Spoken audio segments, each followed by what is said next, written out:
Good evening, everyone. I'm going to go ahead and call our meeting to order. Commission Member Abad, Present. Commission Member Bennett, Commission Member Fernandez, Present. Commission Member Matos, Present. Commission Member Ruano, Present. Vice Chairman Inguanzo, Present. Chairman Ley Soto. Present. Chairman, you have quorum. Thank you very much. If we can all rise for a moment of silence, and I'll ask Commissioner Fernandez to please lead us. Bow our heads. Heavenly Father, please watch over us and guide us as we make decisions that will impact generations of Miami Lakers to come. Give us the strength and the wisdom to make the best decisions possible for all 33,000 residents and generations to come. Amen. Amen. Amen. Thank you, Commissioner Fernandez. Now, if I could have Vice Chairman Guanzo please lead us in the Pledge of Allegiance. Yes, thank you, Mr. Chairman. I pledge allegiance to the flag of the United States of America and to the republic which stands one nation under God, indivisible, with liberty and justice for all. Thank you very much, everyone. You can be seated. And we'll start off with order of business. Are there any deferrals, additions, or deletions? Commissioners? Seeing none, we'll move forward with public comments. Madam Clerk. Good evening and welcome to the meeting. Let me just state, if you want to provide public comments, as we always share, just approach the podium, state your name and address for the record. And as well, I welcome the public that is online. I see a few participants, so as well, if you want to participate, just raise your hand by clicking the reactions icon, and IT will allow you to speak. And if you called via phone and as well you want to participate in public comments, the only thing you need to do is raise your hand by pressing #9, and we will allow you to speak. Again, welcome to public comments. Thank you.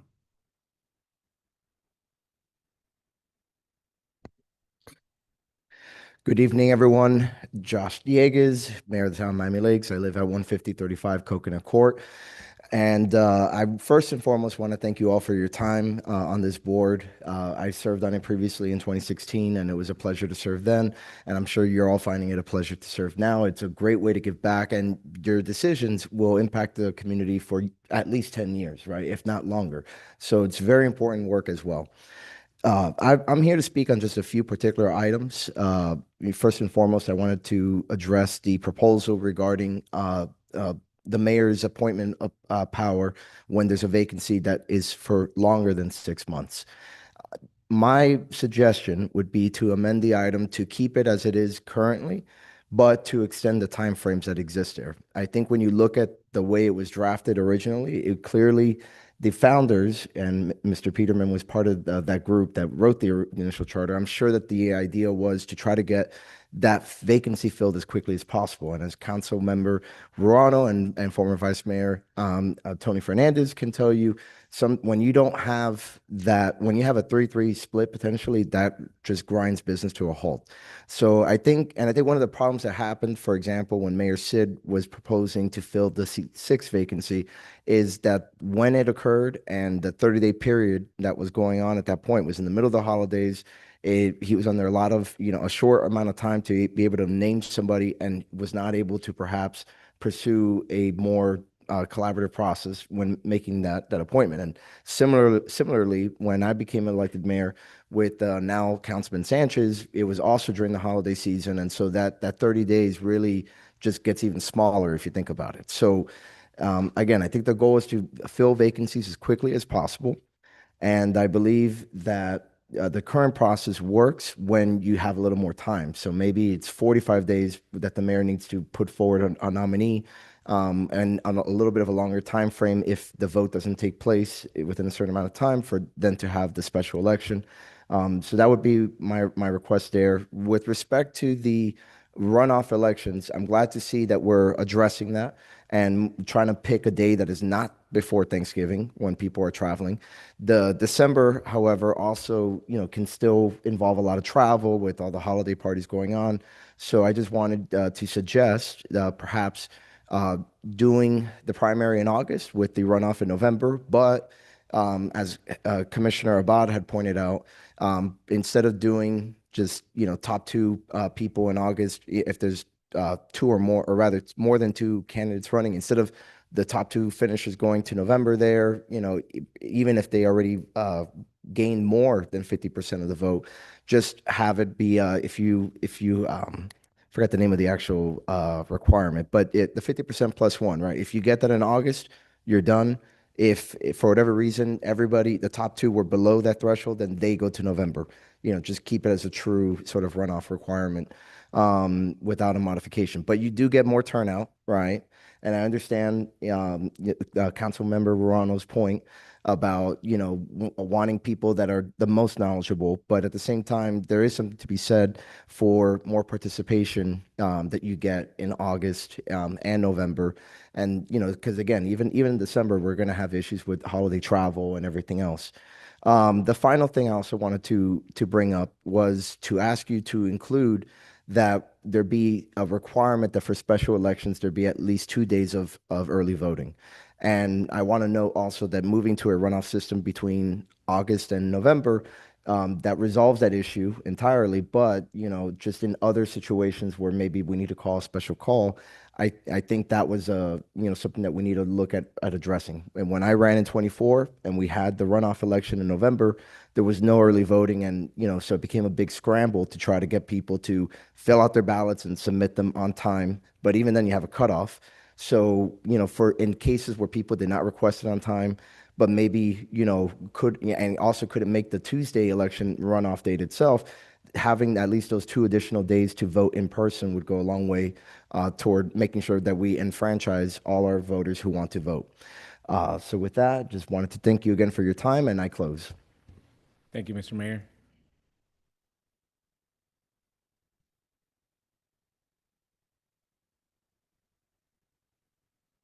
It's been a while since I've been on this side of the podium. Good afternoon, Commissioners. So you're gonna have to bear with me a little bit. My thoughts are still a little disorganized on this. I will do my best to organize them as we go. And on this, I am using the document provided to us, the legal memorandum with all of the items as well as the ballot language. Very quickly on item number 1, which was proposed by Commissioner Fernandez regarding updating the charter and getting rid of some of those unnecessary items from the Townsend Corporation. I do agree with them. I saw the reasons listed by the town attorney. I frankly didn't find them convincing. The only reason I do find convincing to leave this out is actually voter fatigue. We do already have a lot of questions. So I do think a legitimate concern is voter fatigue, and that would be a legitimate reason to keep it out. But the reasons cited by the town attorney, I don't find convincing. Item number 2, I do have some opinions on, which is defining what a full term is. So under the proposal, it would only count as a term, as a full term, if it's a 4-year term, meaning my term right now would not be considered a full term, and it would not count towards term limits, even though, frankly, because it is over as it stands, when this term ends, I will have served 2 years, 7 months, just over 2.5 years. Therefore, under the current charter, it counts as a full term for the purpose of term limits. So just keep in mind that kind of operation is going to get affected. And obviously, I would assume all of these would have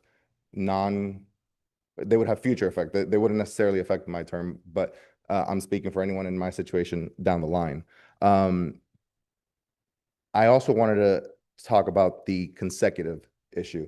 I'm not necessarily in favor of this, and here's why. And I think my opinion differs from the mayor on this, but I think that while the town of Miami Lakes has a lot of qualified individuals, it might not always have qualified and willing individuals. We just got off of an election in November of 2024 where 2 of the races were uncontested, and it was new candidates, not incumbents that no one had a chance against them or anything like that. It was 2 uncontested, brand new rookie campaigns. That tells me there's some apathy from from people in running for public office, because frankly, I think we've all seen the state of politics in our country. So I understand, the hesitance.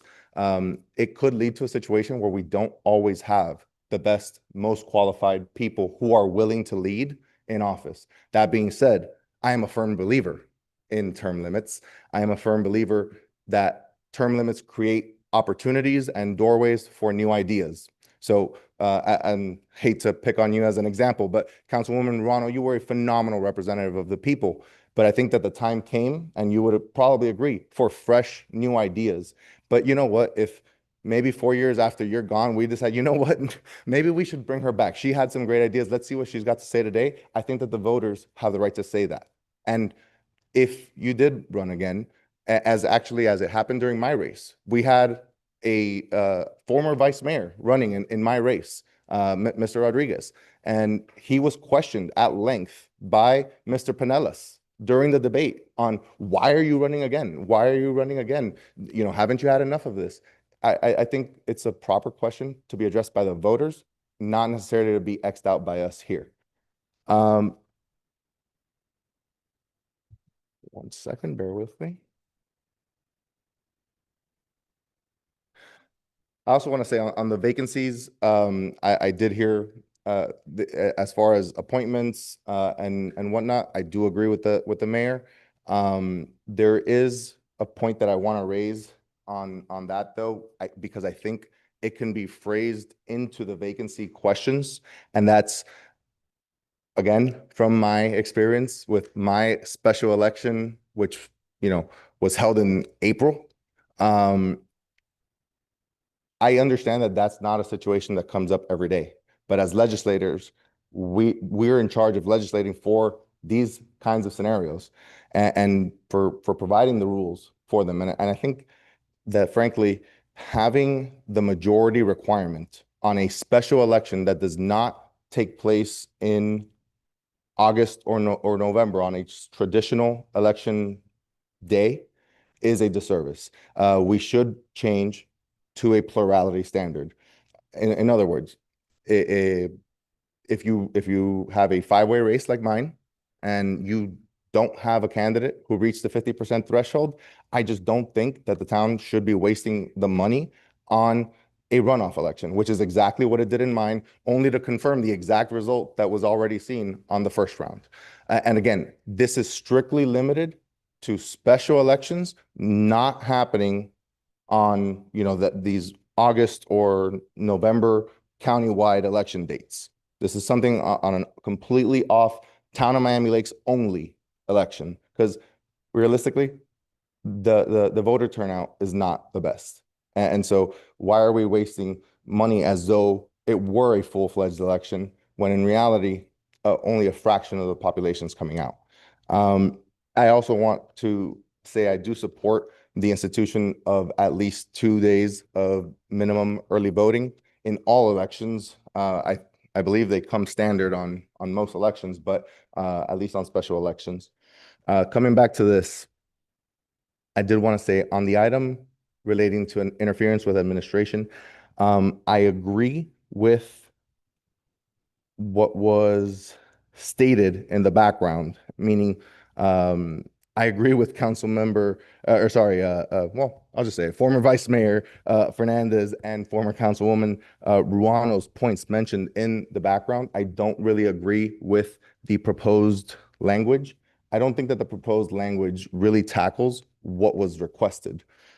This states that, except for the purpose of inquiries and investigations made in good faith, the council and any of its individual members shall deal with town employees who are subject to the direction and supervision of the town manager solely through the town manager. I find it a more confusing phrasing, to be frank, and I'm happy to sit with you afterwards. No, we have, that's actually coming up tonight. We have Okay. a new proposal. Yeah, because I was going to say on That wasn't voted on, so. on the new section, I didn't find it. Yeah. So I wasn't sure if it got voted out or, Yeah, or that's what it fine. was. Okay, thank you for letting me know. You're welcome.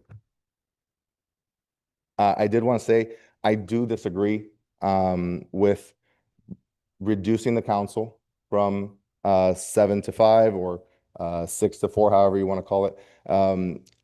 The primary reason is while I understand the rationale that has been raised for the reduction, again, this becomes an issue of ensuring that the residents are properly served.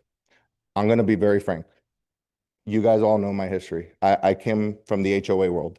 I came from being the president of an HOA board.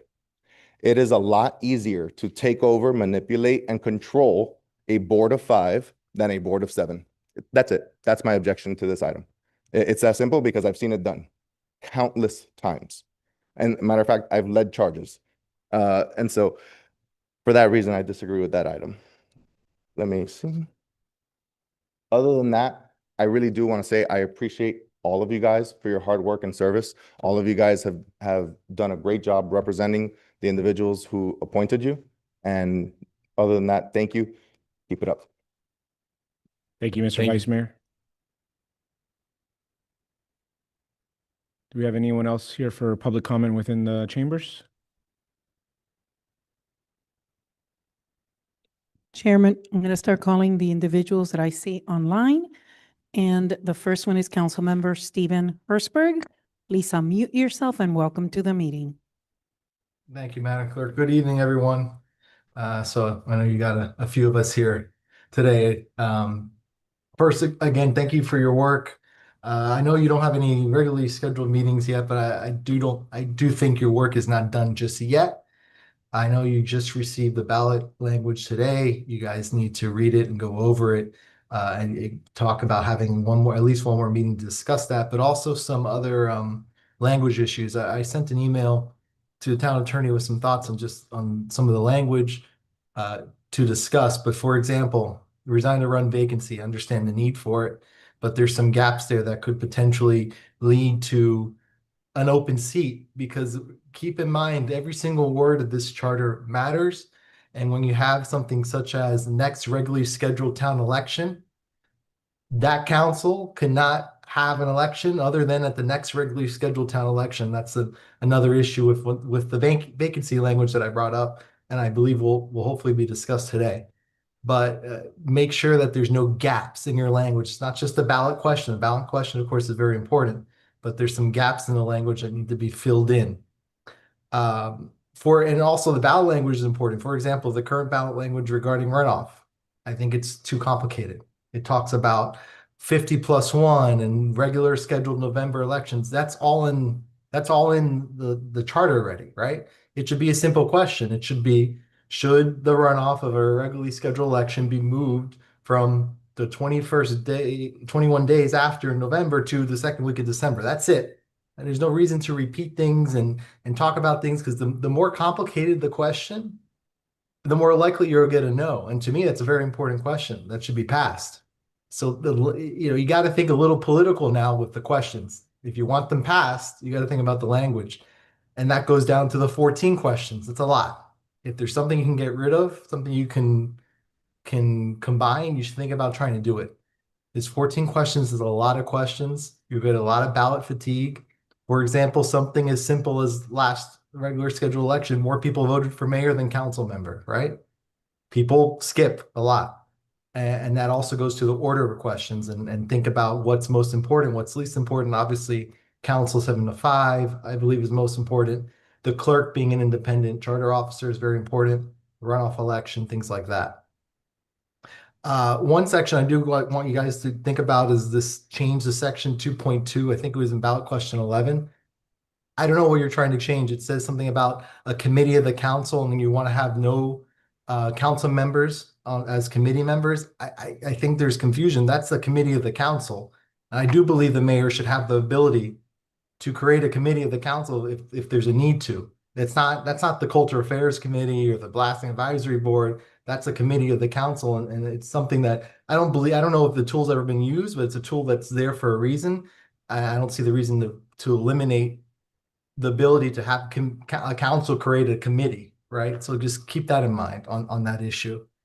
And there's, other issues regarding unexcused absences. That's fine. I agree. Everyone needs to show up, but how do you decide what's excused and unexcused? Right? The ballot question can be simple. The issue can be simple, but then the ramifications could be pretty big. And then, it's just about making sure that these ballot questions are concise. Obviously, you have the word limit, but even make them more concise to get the best possibility to get, the residents to vote. On a few of the questions, I'll go back and forth with some of my colleagues here. I think you guys got it right. I don't see a reason for an August primary. I think it makes it more difficult for people to run. I'm not about the 7 to 5. I understand that's moving forward. I did research. I can't find many communities in South Florida did it recently. One community in Broward did it. Their population is 540. I think putting that on the ballot creates the political issue when there is none right now. That's just my feeling on that. But ultimately, there's cleanups to be done. You guys have done a really good job. The majority of these ballot questions, I think, are good work. It's just my concern is there's too many, and of course, the order of them, and making sure you clean up those languages, make sure there's no open-ended issues, especially regarding vacancies, which I've discussed with a few members on the commission. So good luck tonight, and I appreciate your work, but I do think you guys should have at least one more meeting to really approve the final language and get everything moving forward. Thank you. Thank you, Mr. Councilmember. I believe I see Councilmember J.C. Fernandez also with a hand raised. Welcome to the meeting, sir. Just unmute yourself. Thank you. Can you hear me? Yes. Yes, Yes. we hear Good. you. Good evening, everyone. Sorry I'm not able to make it. Between family and preparing for tomorrow's meeting, my plate is full, but I certainly will be online the entire meeting.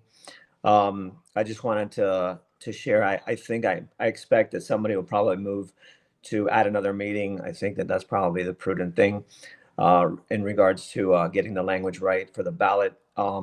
There was one thing that when we discussed, I think it's still up in the air as to approaching the manager, approaching staff, and we spoke about it during our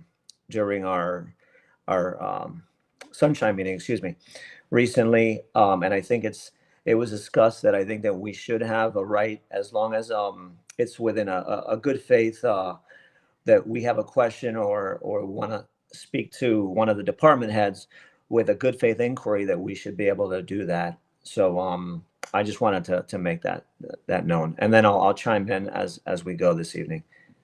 Thank you. Thank you, Mr. Councilmember. Madam Clerk. Yes, I don't see anyone else participating online. And again, if you're in the public and you want to provide public comments and you're here in council chambers, just please approach the podium and state your name for the record.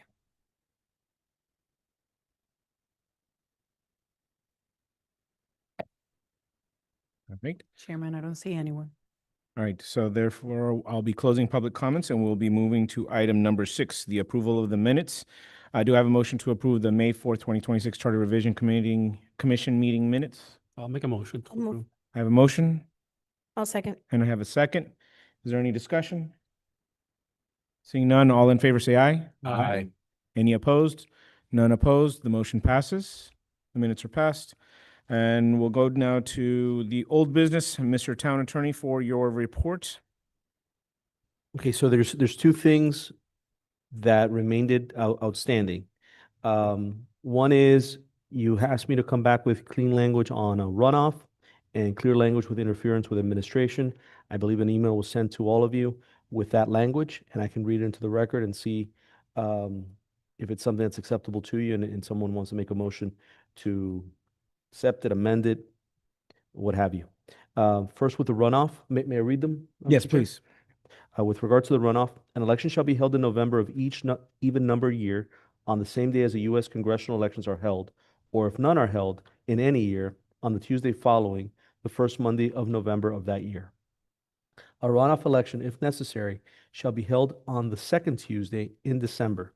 The council shall hold no meetings between the general election and the swearing in of newly elected or re-elected members of the council, except in case of an emergency affecting life, health, property, or the public peace. All right. You want to take You want me to read the second one, or you want to take each of them? Let's take each separately? one separately. So I'm going to go ahead and make a motion to adopt the language as written. Is there a second?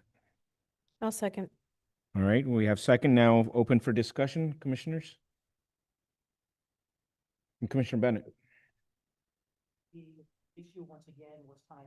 So we're now, as I said, I thought the second week. Is your microphone on? Okay, if you can bring your micro, they're just asking over here. You want to make sure that they're hearing you online. Figured that the first week after Thanksgiving was not going to be effective. Thank you. And because people are still traveling to get back from their families. And then the second week, and that gives us also, it looks like almost a 2-week window before Christmas begins. I find that to be an acceptable solution for a runoff. I don't have an issue with it. I'm just wondering if anybody else could see an issue with it beyond that. I don't see one. All right. Any other commissioners have any comments? Sure, Commissioner Ruano. I have a question, and it goes to the comments from Councilmember Hertzberg regarding the simplicity of the language, where it says, or if none are held in any year. Are there any years in which there are no elections? Are there any reasons for there not to be an election held? Yeah, if there's no opposition, then there would be no election held that year. Okay, So if, right, so if the complete slate runs unopposed, there's no election. okay, understood. Thank you. Mr. Vice Chair, Chairman. I'm so sorry to clarify.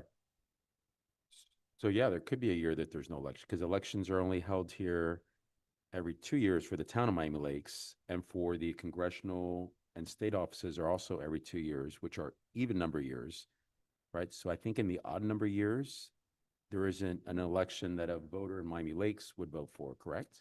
Unless there would be a special election to fill a vacancy. Right. No. So unheld in a year. My question was more regarding the elections are going to be held in November of each even numbered year on the same day as U.S. congressional elections. So I guess my question was more, have there been cases where there is no U.S. congressional election held? I guess it could in theory, right? If there is no opposition. Correct. I think it just It's a fills long a shot. potential gap. Yeah, I mean, historically, it'd be interesting to see if it happened at some point during the Civil War. It might have happened, but I think we might find some more recent, but possibly, you never know. Because remember, it's when anything locally here. It is Miami politics. So where it appears where it So, would be potentially redundant, it really isn't, because there is a, however slim, a possibility. Is that the reason? Right. Okay. I'm okay with it then. Should we- Otherwise, should we take that long and very narrow channel? Hold on 1 second. I Go apologize. ahead. Go ahead, finish. I'm sorry, Glenn. Commissioner apologize. Matos, you were finishing?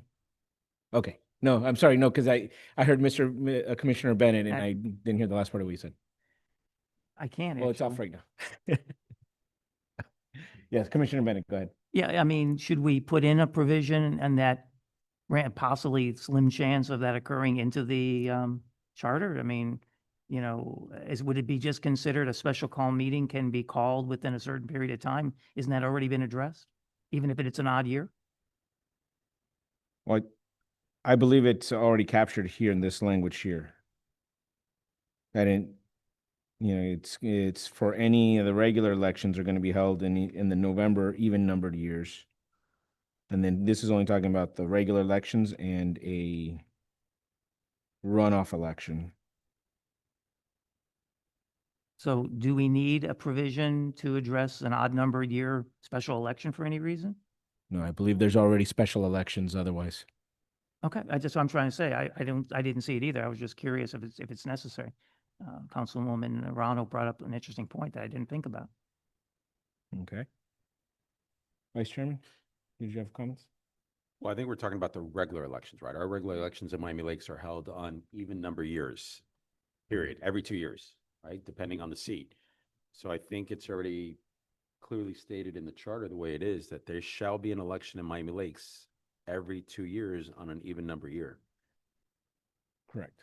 And this was the language that the town attorneys were asked to draft with regards to that aspect. right. So Commissioner Abad first and then Commissioner Fernandez. So actually, I just want to clarification. So there's, if I'm looking at this correctly, there's 14 questions you're going to bring up. And these are going to be additional questions that we're going to be adding to? Yes. If we, That's- if we can't mold it into one of the current questions, yes, it would have to be an additional question. But then again, we don't have to approve all 14, right? I mean, I think this is crazy, 14 So all questions. 14 have already been approved. You've already voted on These are them. all motion, these are And all we're based, going to put all 14 in a ballot. Well, it would be 16, but yes. yes, depending on how we go forward. If, look, when you guys read these, if you guys want to consolidate anything, you know. we'll decide I up mean, to the way I see it is, I mean, talk about ballot fatigue. I mean, you know, the county's going to put things, the school board is bringing up, I mean, how many things are we going to vote for in November? I mean, I don't know. I just think this is overkill. Though. All right, Commissioner Fernandez? Right. So I'm trying to follow the process here. So essentially what this language does is it cleans up. So obviously we would have an election every other November on an even numbered year. That part's clear. And that would coincide with the date of the congressional election. If there is no congressional election for whatever reason, then it would be the day that congressional elections are customarily held. Correct, which is the Tuesday following the first Monday of November. That year. Right. So that language is just in there to capture the unforeseen event that there's no congressional election for whatever reason. Correct. All right. Any other commissioners? Any further discussion? All right, if no further discussion is, I'm going to go ahead and I'm going to call the vote. Is all in favor, say aye. Aye. Any opposed? None opposed. The motion passes. The language is put. Runoff. Mr. Town Attorney, can you continue next with the second interference with administration language? Yes, Mr. Chair. So with regards to the interference with administration, it would read as follows. Except for the purpose of inquiries and investigations made in good faith, the council or its members shall deal with officers and employees of the city who are subject to the direction and supervision of the manager solely through the manager, and neither the council nor its members shall give orders to any such officer or employee, either publicly or privately. It is the express intent of this charter that recommendations for improvements in city government operations by individual members of the council be made solely to and through the manager. Members of the council may discuss with the manager any matter of city business. However, no individual member of the council shall give orders to the manager. All right, I'm going to make a motion to adopt this language. Is there a second? I'll second it. Sorry, who was that? I'll second it. We but- have Commissioner Abad has seconded. Now discussion. Can I ask, Commissioner Abad? so how is this different than what's on the charter? I mean, Currently, through the chair, currently in the Yes. charter, it requires that any inquiry investigations have to be done through a resolution. This removes the requirement that the council has to pass a resolution in order to be able to make inquiries or investigations in good faith. and how does it make it any different? So I've heard different council members talk about the fact that they want to have more access to staff or at least to supervisors or directors, department directors. Does this address that in any way? It does. It's we discussed last meeting this resolution that was passed, which was basically creating a resolution that would just allow all council members to do inquiries in good faith, and it was kind of like an end run to this provision. So this is just removing that part of the resolution and just allowing you to do investigations or inquiries in good faith. Commissioner Fernandez and then Commissioner Bennett. So if I remember correctly from our initial discussion on this item, and I think I may have made the motion and I may have brought up this section originally. It was completely my intent to increase the council's access to staff, not necessarily restrict it. And I'm not sure that this language accomplishes that. So I'm going to be voting against this. Through the chair? Yeah. Can I answer the question? Okay, It's so my turn. the current way that the language is, and I can pull it up, requires that any inquiries or investigations have to be done by resolution.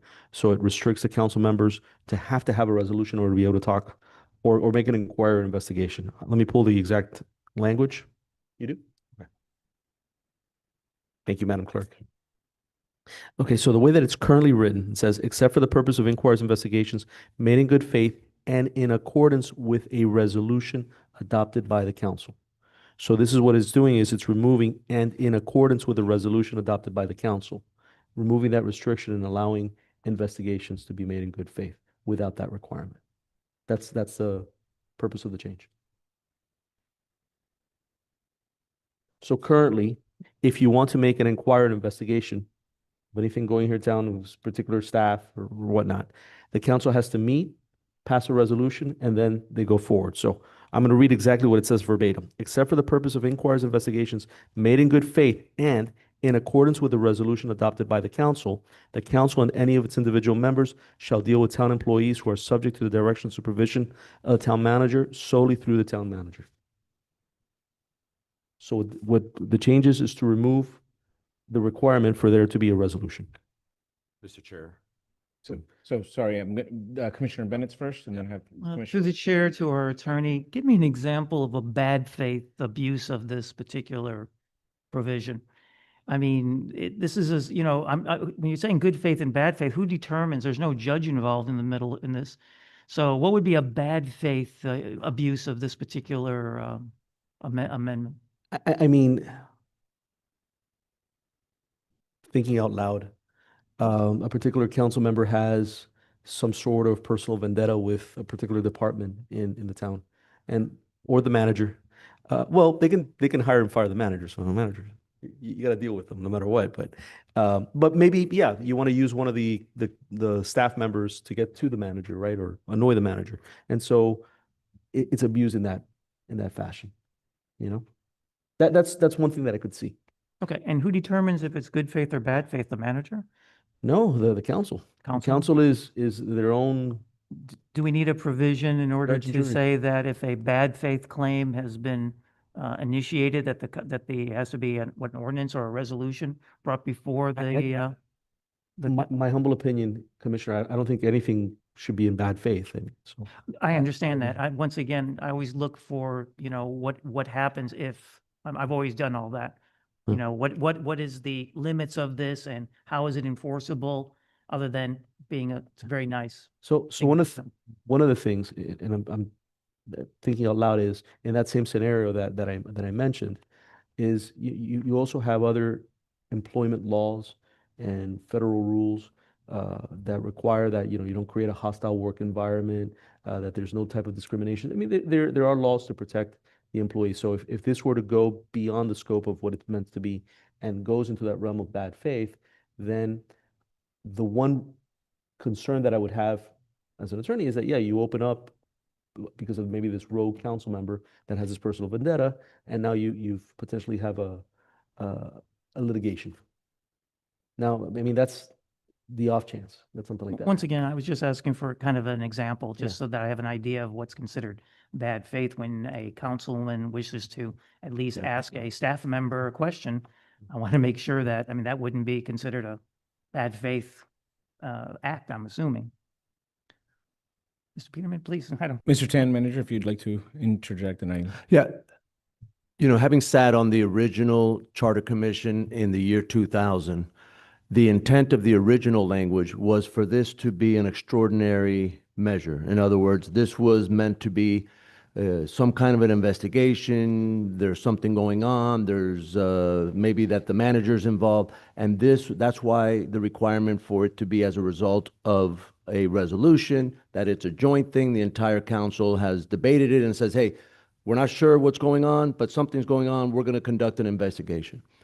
So that was the original intent of the original Charter Commission, was to make sure that anything and everything that dealt with staff, that members of the elected body, the town council, went through the manager, and that was the mechanism. This was meant as an extraordinary measure, like an exception, right? And that's why it was worded the way it was worded. Okay, so I'm sorry, just finishing up my thought.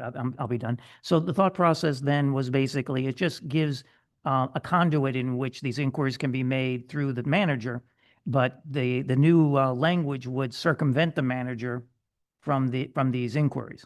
That's the gist I'm getting, correct? That's, I think that is the outcome of it, the intent. And, obviously, with the whole management practices, there's a concept, a principle that's called unity of command. And when staff members then think that not only do they have a single person that they report to, that now they have 7 more people, it puts them in a very compromising position. And that's the challenge that I have with it. It's not necessarily what it's doing to me. I'm a big boy. I can handle it. I'll find a way around it. But the impact on staff members, and really it could be with no ill intent, right? But staff members will always be intimidated by the 7 members of the town council, and they're going to say, "Oh, what's going on?" They're going to feel intimidated by that, no matter how well they know the individuals on a personal basis.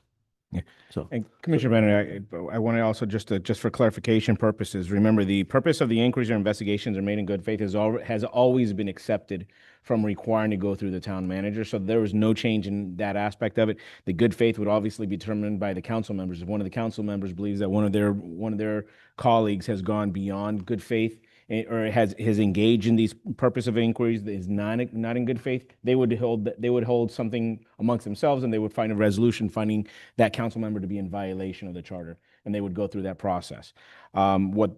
From reading and from the explanation from the town attorney here, what this is doing is that it is further expanding the ability of the council members in certain situations to be able to speak with town staff without having to propose a resolution. That's the simple change in that this was done, is just eliminating that requirement that a resolution be drafted before they can otherwise speak to them. Obviously, like I said, purpose of inquiries and investigations has always been an accepted piece. Commissioner Fernandez. Okay. So my question is, the sentence that reads, "It is the express intent of this charter that recommendations for improvement in city government operations by individual members of the council be made solely and through the manager," that's in the current charter? Yes. Well, whatever similar thing is in there is better than this. I don't like this. want me Right. to read It's a little different. You want me You to know. read it again? As it is in the current charter? Yes, please. Okay. Except for the purpose of inquiries and investigations made in good faith and in accordance with a resolution adopted by the council and any of its individual members shall deal with town employees who are subject to the direction and supervision of the town manager solely through the town manager, comma. And neither the council nor its members shall give orders to any such employee, comma, either publicly or privately.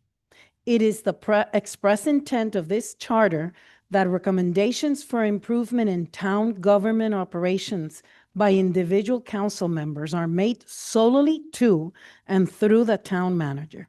Council members may discuss with the town manager any matter of town business. However, no individual council member shall give orders to the town manager. That is as it is in the current town charter.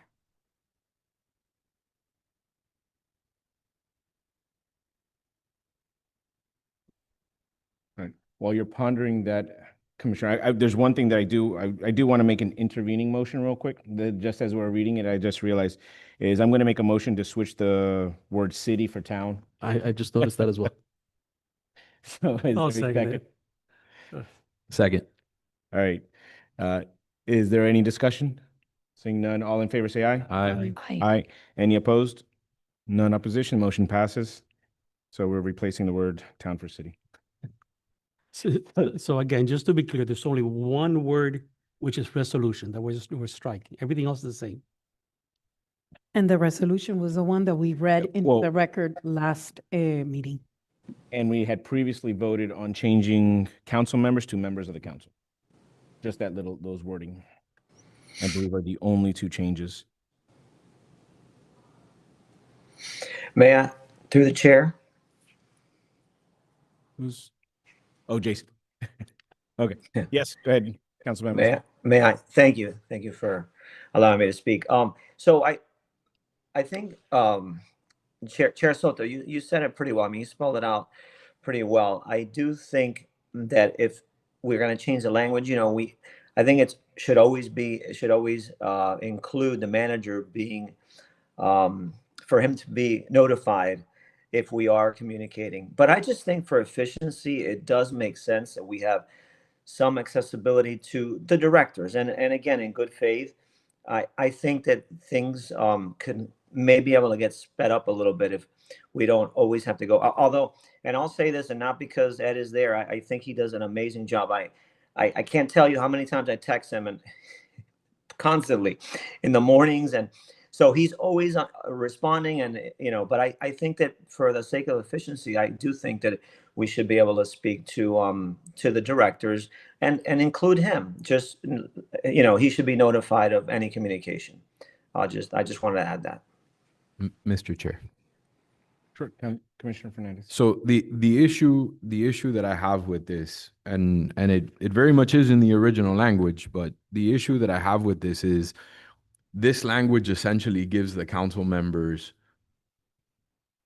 less of an ability and less access to interface with a regular town staffer in terms of giving them recommendations for improving service. A John Q. citizen can come and speak. So one of the things that the town of Miami Lakes has always prided itself in is how accessible and how approachable the government is to the people. So for a council member to have to tell a resident that they need to come and speak to the public works director because they're unable to speak to the public works director, and the only way that their message may or may not get to the public works director is if it's delivered through the manager and the manager sees fit that it be delivered to the public works director. I don't like that process whatsoever. I think that handcuffs the council members and restricts their ability that any other citizen would have, right, to be able to interface with town staff, and makes it a charter violation, right, which is essentially only enforceable to the members of the council. Those are, it's very difficult for anyone else to run afoul of the charter, right? And so I don't like it. I would prefer, being that we're planning on changing the section, I would prefer to take this back and change this section a little bit more comprehensively. Thank you. Through the chair, Big ton. the rub, Commissioner, is the purpose for this is to make sure that not any single council member or the mayor is telling the manager how to do his job. He needs to be independent. That's why the form of government is manager, council. The question is then how much, to what extent can then the council member do and act in the function of what you're saying, right? Because you have your items you want to prepare. For instance, you want to find out, what's going on with the storm drain projects. And you want to be able to prepare an item for the next meeting because several of your residents have come to you. You don't want to go to the manager. You want to be able to have that access to the director. So you don't want to come up with a resolution first to then do the investigation. You want to be able to do it on your own. Currently, the way that it is, you would have to do that resolution and pass it before you could ever speak to Mr. Omar and find out. If you remove the resolution part, then you can talk to Omar. The problem is if you loosen it up even further, then you run the risk of now you're telling Omar what to do and how to do his job. And so to what extent can you ask questions, and to what extent do those questions then become directions? And we got to be careful not to go to that part of the directions. I think that's the slippery slope. Yeah, and I think there's a distinction between orders and recommendations, and recommendations is really what I have a problem with. So what do you mean by recommendations? The word recommendation. So the express intent of the charter that recommendations for improvement in city government, or now town government operations by individual members of the council, be made solely to and through the manager. So if I'm at an event and I think that there's too much trash on the floor and I say, we have to do better at picking up the trash, that's a charter violation now.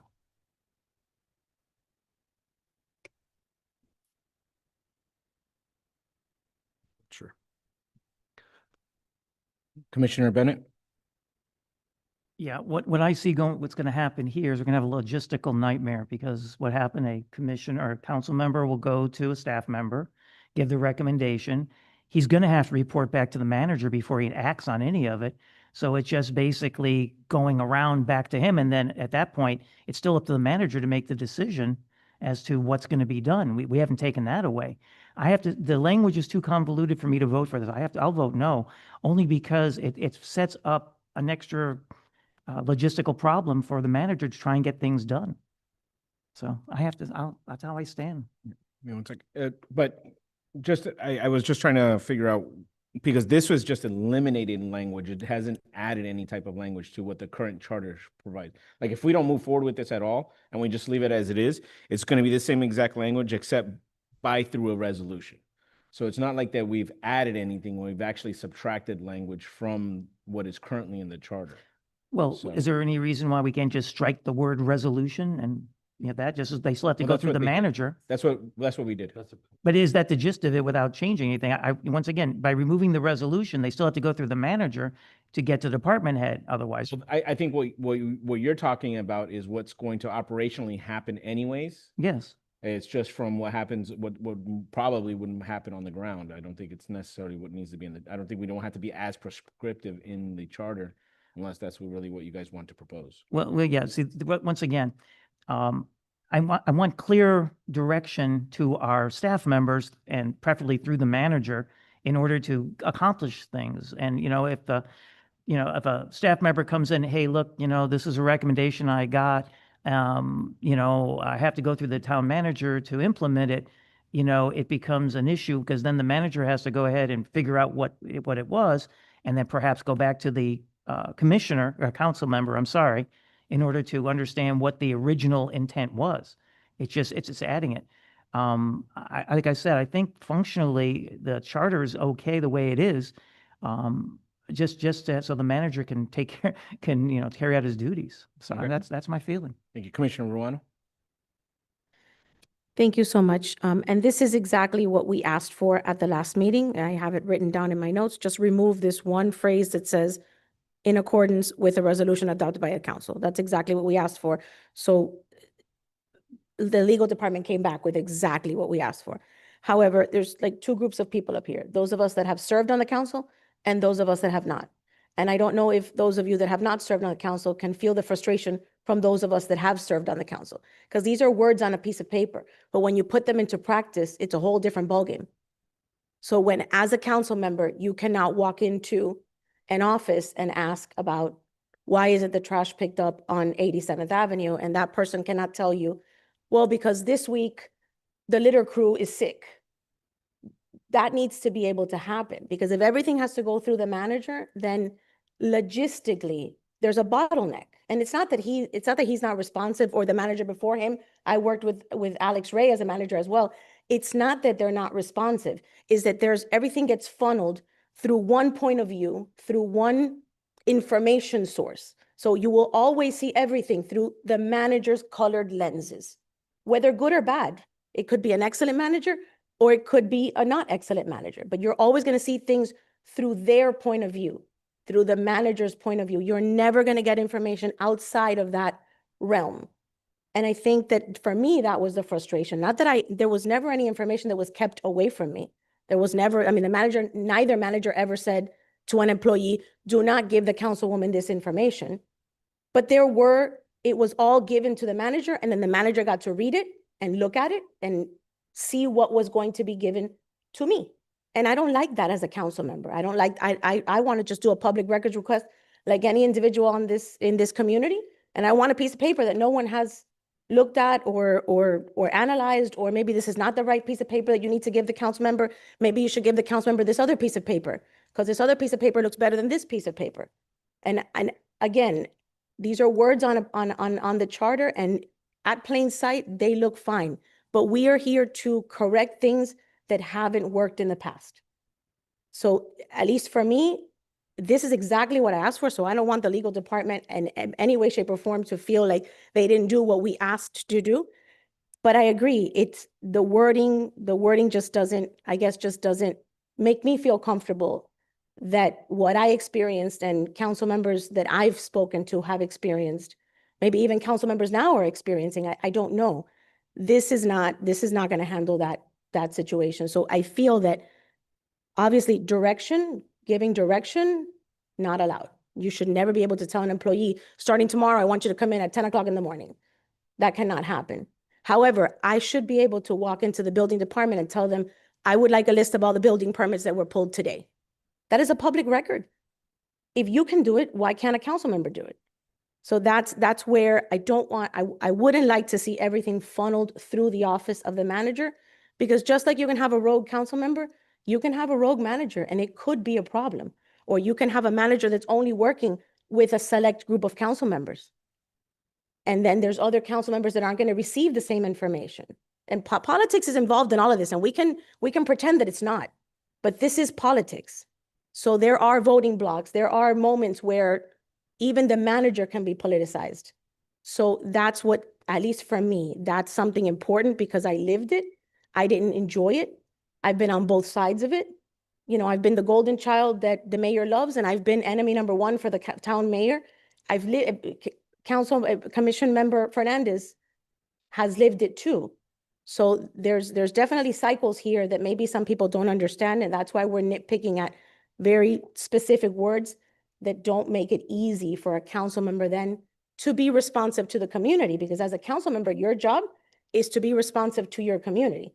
So you cannot walk up to a resident's home and say, well, you have a question about your street, but I can't give you that answer because I have to wait to be able to talk to the manager. I can't pick up the phone and call Public Works with, you know, John Doe from 87th Avenue and say, you know, Mr., I'm here with Mr. Doe, and he would like to know what is the estimated time of completion of his street. If you can't do that, then that is a problem because it hinders your ability to do your job. I'm not sure that this language is actually tackling that particular situation. Vice Chairman Nguanzo. Thank you. You know, I've not served as a council person here, but I'm not quite sure what I'm missing because the first sentence of this phrase says, except for the purposes of inquiries, right? So going to your point, you have a question. I'll give you an example. My neighbor had a pothole. He's 92 years old. He drives. He asked me, he's like, hey, can you please help me figure out how we can fix this pothole? I texted the Public Works Director. He texted me right back and they took care of it like in a day. That's like, isn't that an inquiry?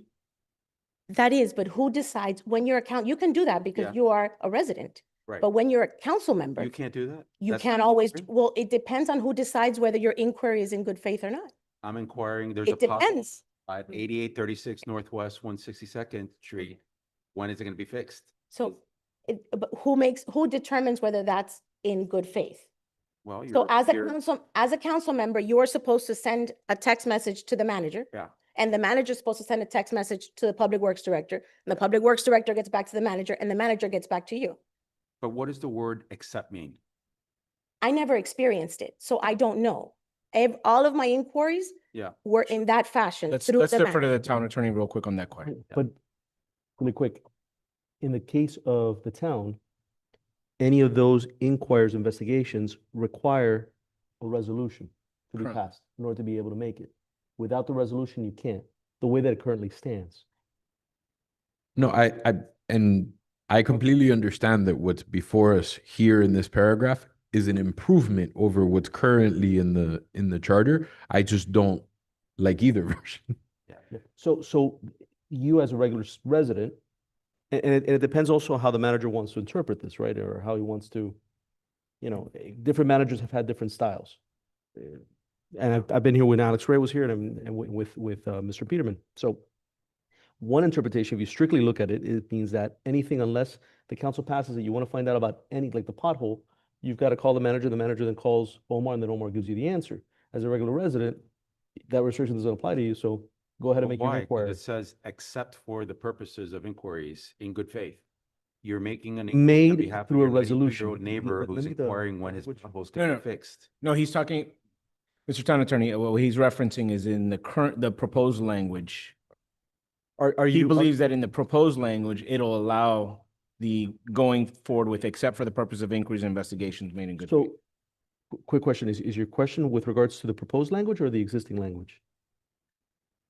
Well, both, because it hasn't So- changed, it's the same. The only thing that's changed in the proposed language is the elimination of a resolution. So let's talk about how it Yeah. currently reads, except for the purpose of inquiries and investigations. Mhm.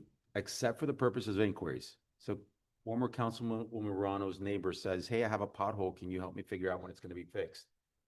She's in good faith on behalf of her neighbor. She's going to reach out to, she could reach Yeah. out to the manager, but I don't bother the manager with that. I reached out directly to, because he's gonna just have to call the public works director to ask him. Yeah, but you're not, 100% you're not agree. an elected official. So you don't come in with the same level of aura that an elected official does to our staff members. That's, But and- Mr. Manager, but it says except for the purposes of inquiries. What does accept mean? To help somebody define that for me. Yeah, except you can do it. Okay, you can do it. It's an But exception. only if it's adopted through a resolution. That's what I meant earlier when I said that it's Okay, meant so to we're be gonna an eliminate extraordinary resolution. circumstance. So we're gonna eliminate resolutions. So Councilman Fernandez, who's on the Zoom call here, this passes. There's no more reference to resolution. So Councilman Fernandez should be able to, in good faith, on behalf of his 92-year-old neighbor, say, hey, when's this pothole gonna be fixed? Either through the manager if he wants, or the public works director. Yes. Right. And then if he doesn't get an answer, or he's given bad information, then what? Your public works director is gonna give him bad information? Let's say if the public works director doesn't answer the question that the council member, whether Yeah. it be council member Ruano, a former council member Ruano, former council member Fernandez, what if they don't get what they're looking for? Well, then we They gotta change- cannot hold the public works director accountable. All right, then, Mr. Attorney, we got to change the language. You got to eliminate accept, because otherwise it's giving the Well- council the ability to do it. Eliminate accept, because for me, if I were a council person sitting up here, I would say, hey, in good faith, I'm calling on behalf of my 92-year-old neighbor asking when the pothole is going to be fixed. I'm not violating the charter.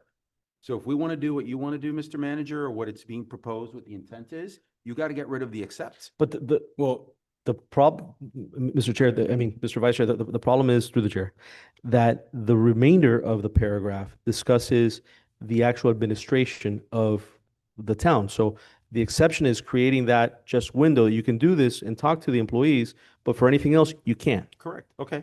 yeah, so if we take off accept, and let me go, and I hate to go into this aspect of it, but accept is the beginning of the prepositional phrase. If you take off that entire phrase, the sentence, what the charter is going to read is the council or its members shall deal with officers and employees of the town who are subject to the direction and supervision of the manager solely through the manager. Right, So you can't do anything except through the manager. right. But that's what we're saying Yes. happens now. So get rid of the accept, because for me, the But accept no, would be. well, hold on one second. think we want to No, change no, that. because remember, what you're reading here isn't what's currently. The way it reads now is that except for the purpose of inquiries and investigations made in good faith and in accordance with a resolution adopted by the council. That's now the prepositional phrase that's currently. Yeah. So the exception is not only that except for those purposes, but you also have to be in accordance with a resolution. Right. Okay. What we're doing here with this language, by taking out and in accordance with the resolution adopted by the council, you're just simply saying you don't need to have that resolution in order to be accepted from the requirement that you go through the manager. That first part of the The sentence, effect of it, what it's going to do. that first part of the sentence was meant for what I mentioned earlier, the extraordinary circumstance that something's going on, the council thinks that there's a problem, they're not really sure if the manager's involved, not involved. So that they pass a resolution and says there's something going on, we want to conduct an inquiry and an investigation, and then that kind of gives the members of the council the ability to inquire on that investigation that's based on the parameters listed in the resolution. That was the original intent of this, that beginning part. And so what I want to further say is that the way I'm reading this and the way I'm interpreting it is that by removing and in accordance with a resolution adopted by the council, the way that is being proposed in the language here, allows it to have what Commissioner Ruano has been describing, that she wants to be able to say, do those inquiries, as you were saying. So this language would provide it, but the way the current charter does, it requires the additional of a resolution. I agree. What I'm saying to Commission Member Fernandez and Commission Member Rano is that once you eliminate the resolution portion, you should, in good faith, if you're doing something in good faith, you should have the ability to, this tells you, you can Increase. reach out to anybody other than the manager. Including the manager. Including You the can reach out to the manager. manager or anybody, because Right, the so- accept is an important provision in this clause. It's creating that exception. If it's in good faith, you can go to the building department and say, hey, my neighbor's roofing permit, he applied 3 months ago and he still hasn't gotten a response. Do you know when he might get a response? It According just to seems this, like you can do that. it's a solution looking for a problem, because the former members of the council on here, Councilmember Fernandez, they all have stated it has never been a problem. They've always gotten any information quickly. You know, I've called, whenever they want, they get it almost instantly. It's not, with all due respect, it's not a solution looking for a problem. It's the experience of members that have served on this council that have had a problem, that have had to jump through hoops to ask a simple question, that have had to copy you on every single question because you are become a second-class citizen when you are a council member and you cannot walk into a building office and ask for a piece of paper that any other person can ask for. So this is my experience, and it's been the experience of others. And I even extended it further when I was on the council, and I said, if I cannot walk into the building department to ask for a piece of paper, then I will send my husband to walk into the building department to ask for a piece of paper, because he is a regular resident and he can have access to information that I cannot. These are things that I lived on this council. I'm not looking for a problem. I experienced the problem, and I'm looking to avoid it for future elected officials, because it is embarrassing as an elected official when a resident asks you a question and you have to tell them, I don't know, I got to ask the town manager, even though you voted for me. And that's what they tell you. I didn't vote for the manager. I voted for But you. you have to ask somebody because you're not going to have the answer, right? So you, Somebody other than the manager. That's what I would like. Okay. I would like to have that option, Mr. because anybody else can have that option. So I, as an elected official, I think that that option should be available, because I do not want, I once asked for invoices for air conditioning repairs. I didn't get invoices. I got a spreadsheet that was prepared for me. I didn't want a spreadsheet. I wanted actual invoices. I went back and forth and back and forth. I never got what I asked for because it was information that was prepared for me to receive. It wasn't raw data. It wasn't what I was looking for, because I didn't get it from the department. I got it from the manager's office that prepared it in a certain way to give it to me as an elected official. And it may have been exactly what was in the invoices, or it may not have been. And I want to avoid that question. Like I said, I'm speaking from my experience. I wouldn't be wasting my time on this. There's other sections of the charter that I haven't wasted my time with, that I haven't looked for a problem with, trying to resolve issues that are real issues. Right. Commissioner Bennett, and then Commissioner Buck. Just point of clarification, any and all documents have to go through the town clerk. Am I correct? I mean, you're saying like public records versus, like, for example, invoices, if that's public records, wouldn't it have to go through? the yeah, there's a town- public records process, and Gina's obviously much more familiar with that. But anybody who walks through the front door and says, for instance, I want these invoices, the clerk would handle it, and the department that handles it would be the one to supply it. And that's never been, denied to anybody. Obviously, there's state law, there's restrictions that we have. We have to provide documents, any document that somebody requests, we have to provide it within a reasonable amount of time. Yeah, exactly. That's what I'm trying to say. Yeah. So, her point is that she couldn't get the original invoices. The original invoices are considered public records? Yeah, absolutely. They were not denied her. We No, probably tried to provide her information that was make it easier for her. So you're We for sure, I can guarantee you, I'll put my head over the guillotine on it. We were not denying her any information or trying to massage her, trying to filter information. If she asked for something, we probably provided something that we thought complied with her request. Yeah, just only because I'm probably the only one here that's made public records requests over the years. And it was very interesting with the judge rule. See, I had asked for a list of contacts that a previous mayor had made, and they said the following. They said, no, they don't have to prepare any lists for you. And so we modified to say, I'd like to see the original email that wasn't, where the BCC was no longer removed. And that was denied also because that would require some type of change to the original document. Yeah, the public records law Let's not does get not too far require us over. to create a new document. If there's a document that satisfies what you're looking for, then that document is provided. All right, guys, let's not go too much into the public records aspect of it, because that's No, not what but the point is. I I understand you were using it as an example, but it was getting too much into. Yeah, well, no, I just wanted to say is, once again, if Councilwoman Rana or Commissioner Rana wanted basically the raw data, the invoices, I don't know why they wouldn't just provide that. So That was I the know request. that was before, and what we're dealing with now, I believe with the proposed language would make it much easier for Commissioner Ruano, then Councilwoman Ruano would have been able to get those documents in a way without having to deal with going before the council to get a resolution or anything. I think this proposed language will effectuate that. Commissioner Abad. All right. So listen to everybody, opine on this issue. It seems to me that most of the current sitting council, the two that sat on the council in the past, feel that their concerns have not been addressed. I personally did not feel comfortable voting on something that the people who sit here are expressing concern about. I mean, we've heard their concerns. I don't know what language we could use to remedy that.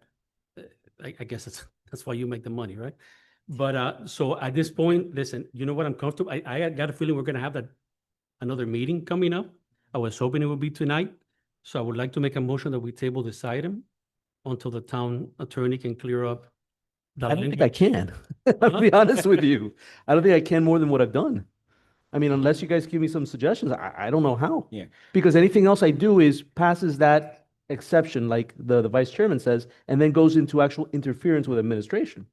Okay, So so hold I on one don't know. second. So we have a motion on the floor I second it. to table. We have a second on there. Is there any discussion on tabling the item and having the town attorney go back and rewriting another proposed language? Is there any discussion? Commissioner Fernandez? Can we table if we don't have a date certain for another meeting? Well, I have it as an item because I thought there's a possibility we might have to extend, so I have it as an item that we'll discuss then. If we decide not to, then I guess it would be a motion that would die if we don't set another meeting for it, or we just stay here till however long until we, till tabling it till later in the meeting. That works. if Could necessary. Commissioner Ronald give some direction to our town attorney as how she might see the language that is a- would fulfill? That is a question for Commissioner Ruano. She wants to give that type Well, of yeah, direction. that's precisely, I just thought I'd throw that out there.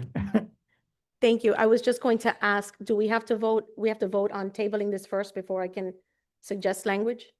Well, no, Just because state- part of it is this, like, if you want to go into what you would suggest, I think you would do it at this time, so that way, you'd have that direction, because remember, there's no other formal motion to take this language to the attorneys. I think it's, part of this discussion, it was two parts, one tabling, so that way the attorney can readdress the language issues.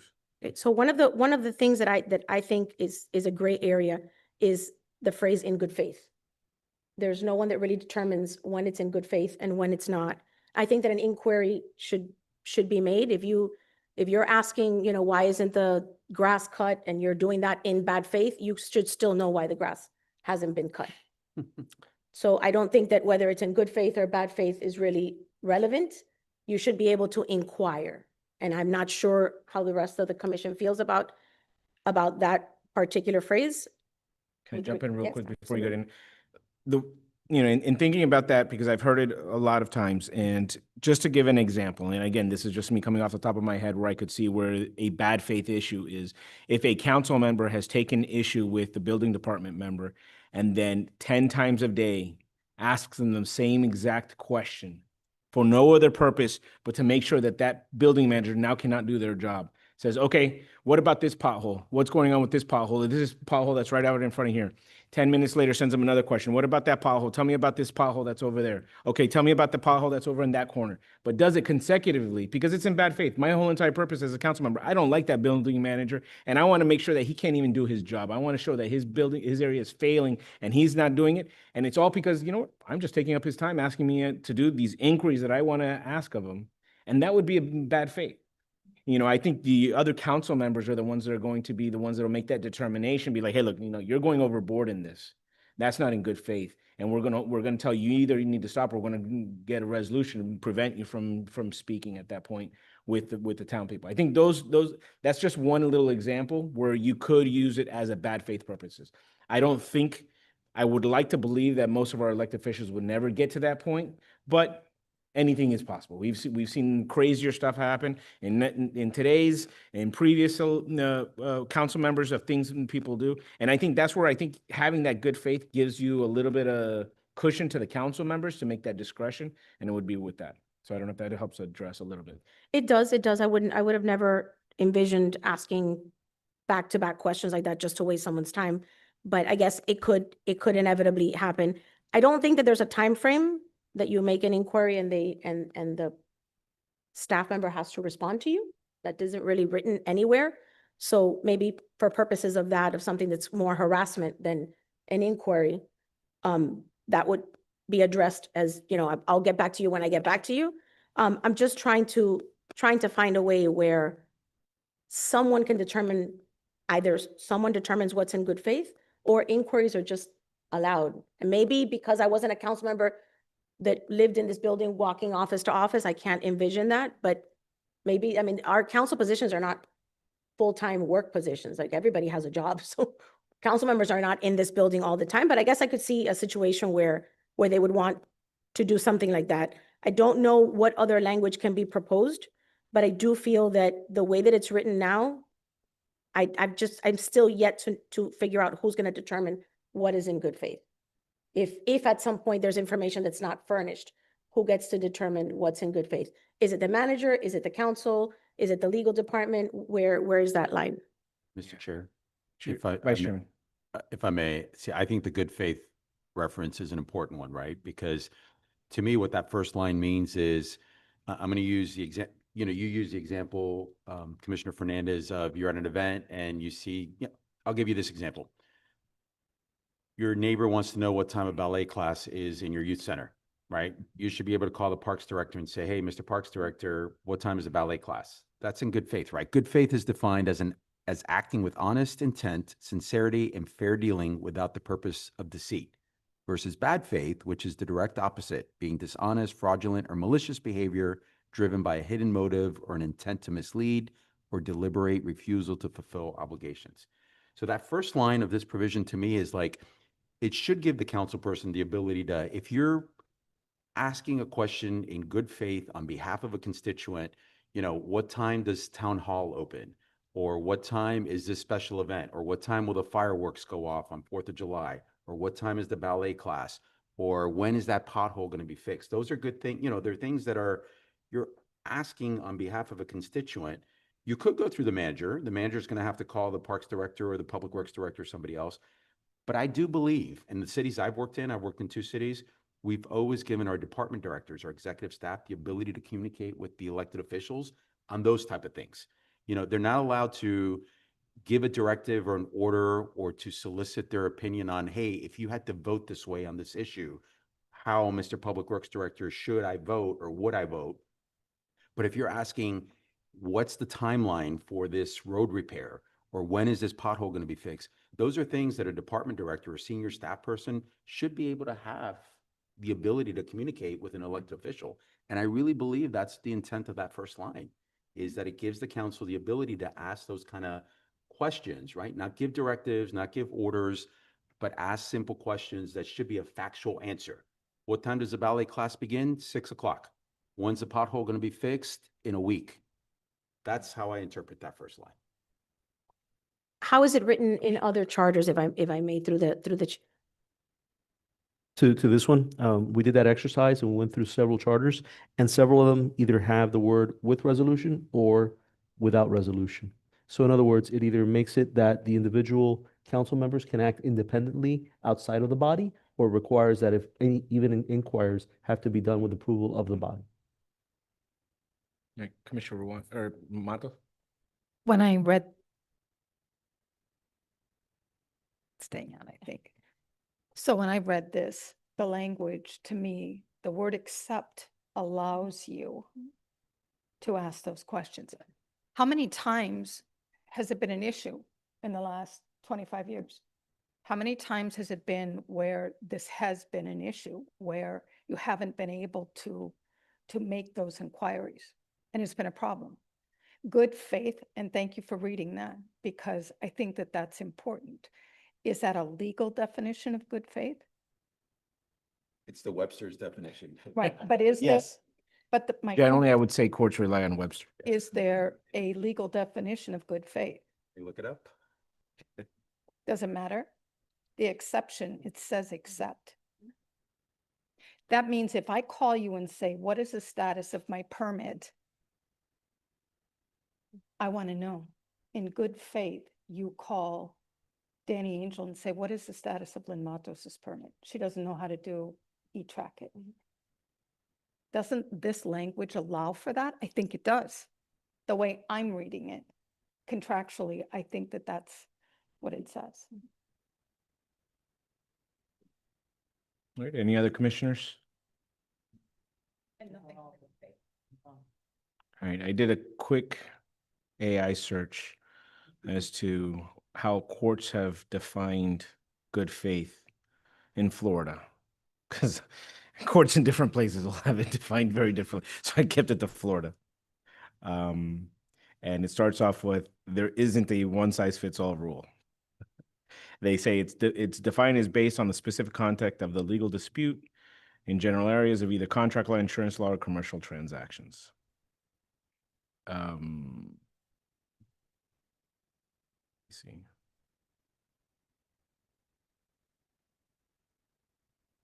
So if I can, it's presumed then that we understand what good faith means. So an inquiry about my roof was certainly a good faith inquiry. It should be, yes. Mr. Chair. Good, Commissioner. So I think there might be a way to accomplish what we all want. So the next to last sentence, which is the one that's been causing indigestion on my side, the one that starts, it is the express intent of this charter, right? How would you guys feel about eliminating that entire sentence?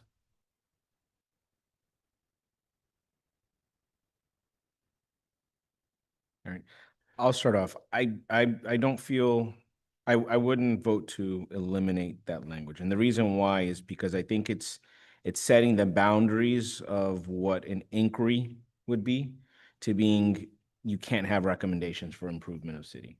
That's not going to be what would be considered an inquiry that you could make of it. Because if you take that out, I think a council member would be like, look, now you know what, I'm gone before just asking you, hey, look, how's that, how far is that pothole coming along?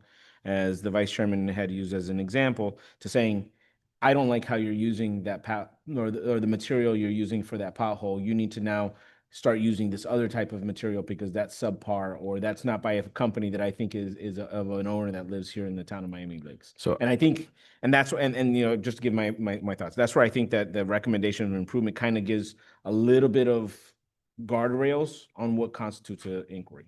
So my opinion is that those guardrails exist in the sentence before it, which says that you're not to give orders. And so in the sentence that you just said, the part after the comma was you must blah blah blah blah, right? So the you must blah blah blah is an order.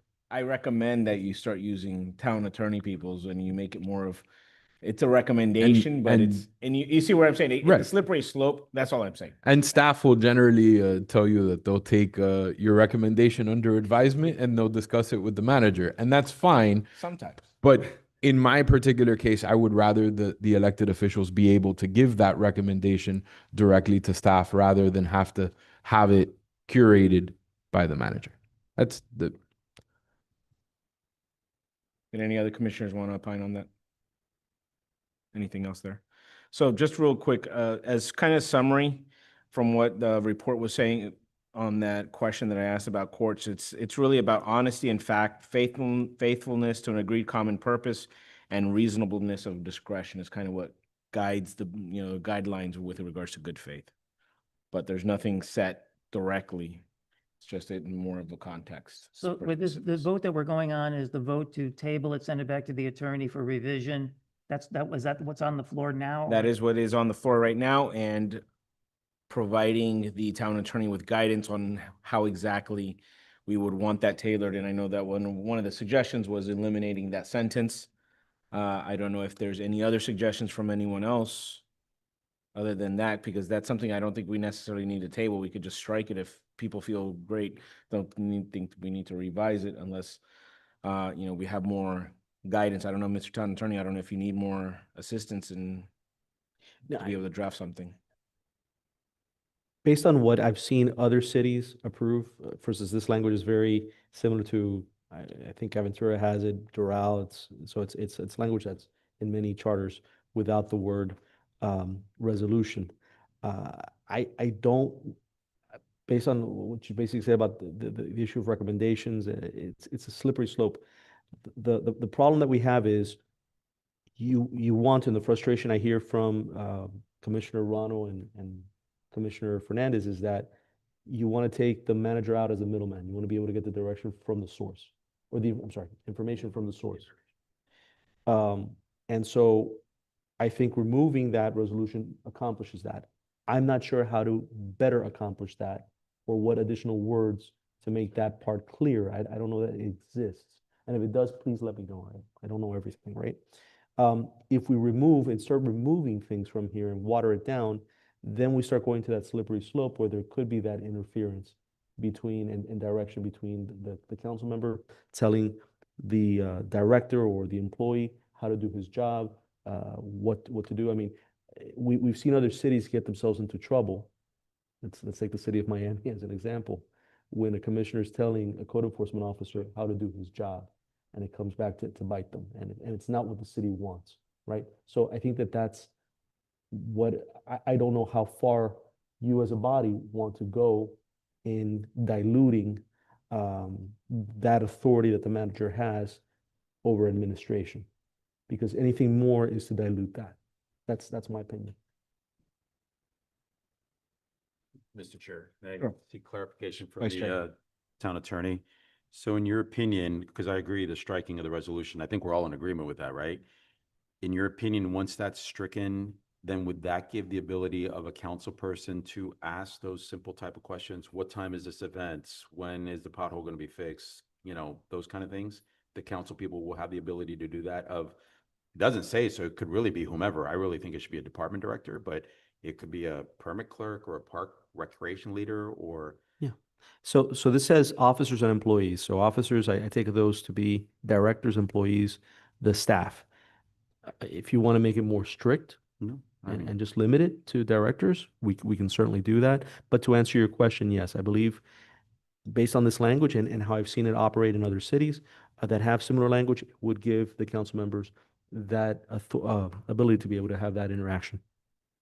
So I'll ask Commissioners Fernandez and Rano, would that satisfy, if you could turn the clock back and this was amended 5 years ago in your case, or a few years ago in your case, you know that you would have the ability to reach out to the building department to ask a simple question about my neighbor's permit or something like that. I think that if that is the strict legal interpretation, that any council member can make an inquiry of any staff member in good faith, then that satisfies me. This is one of those things that you have to take for a test drive and see what happens. Commissioner Fernandez, did you have any thoughts on that? Look, I think we can try it for 10 years and see how it goes, and or we can talk about it for 10 years and then, you know, Well, let's just do it. I'll keep in mind, I'll keep this, remind everyone, first we have to get over the hurdle of it getting voted on. So if it doesn't get voted on or approved on, this whole entire discussion was just more of an educational round trip, and then we can wait 10 years to figure it out to see what we've been doing the same as a change at all. And So, Mr. Chair, if- just one last comment ahead. on my behalf. If it does get approved, then I think what would be really relevant is when a new council person comes on board, is that the town attorney explain what this means and what they can and cannot do, right? You can ask what time an event begins of a park recreation leader, but you can't direct that person to go implement this new program for 5-year-old kids, right? So it's simple inquiries versus, you know, which are permissible versus giving direction or orders or anything of that. Sure, and I'll tell you is, obviously I'm sitting here on this commission, I'm not on the council, but I think what it also gives the ability is to the town manager, in the event that he believes any council member is exceeding that authority and is going beyond just doing simple inquiries, to bring it before the council, be like, hey, look, council members, I'd like to address this issue. One of your members has been going what I believe is beyond what it's provided for purpose of inquiries or investigations, or that is not in good faith. And say, hey, council members, can you guys please, I'd like you guys to address this. Tell me whether or not this is going to be, is this constitute an inquiry, or are they now not doing this in good faith? And I think the town manager would be in their position, would be the one to bring that up and have that before the council at that point. Commissioner Bennett, and I'm going to be wrapping it up Yeah, quickly just- so we just can go. quickly. And remember, we're on the motion to table. Right. And one last thing, taking it for test drive for 10 years. to the chair. Mr. Attorney, can this have been handled with an ordinance or a resolution instead of having to change the chart?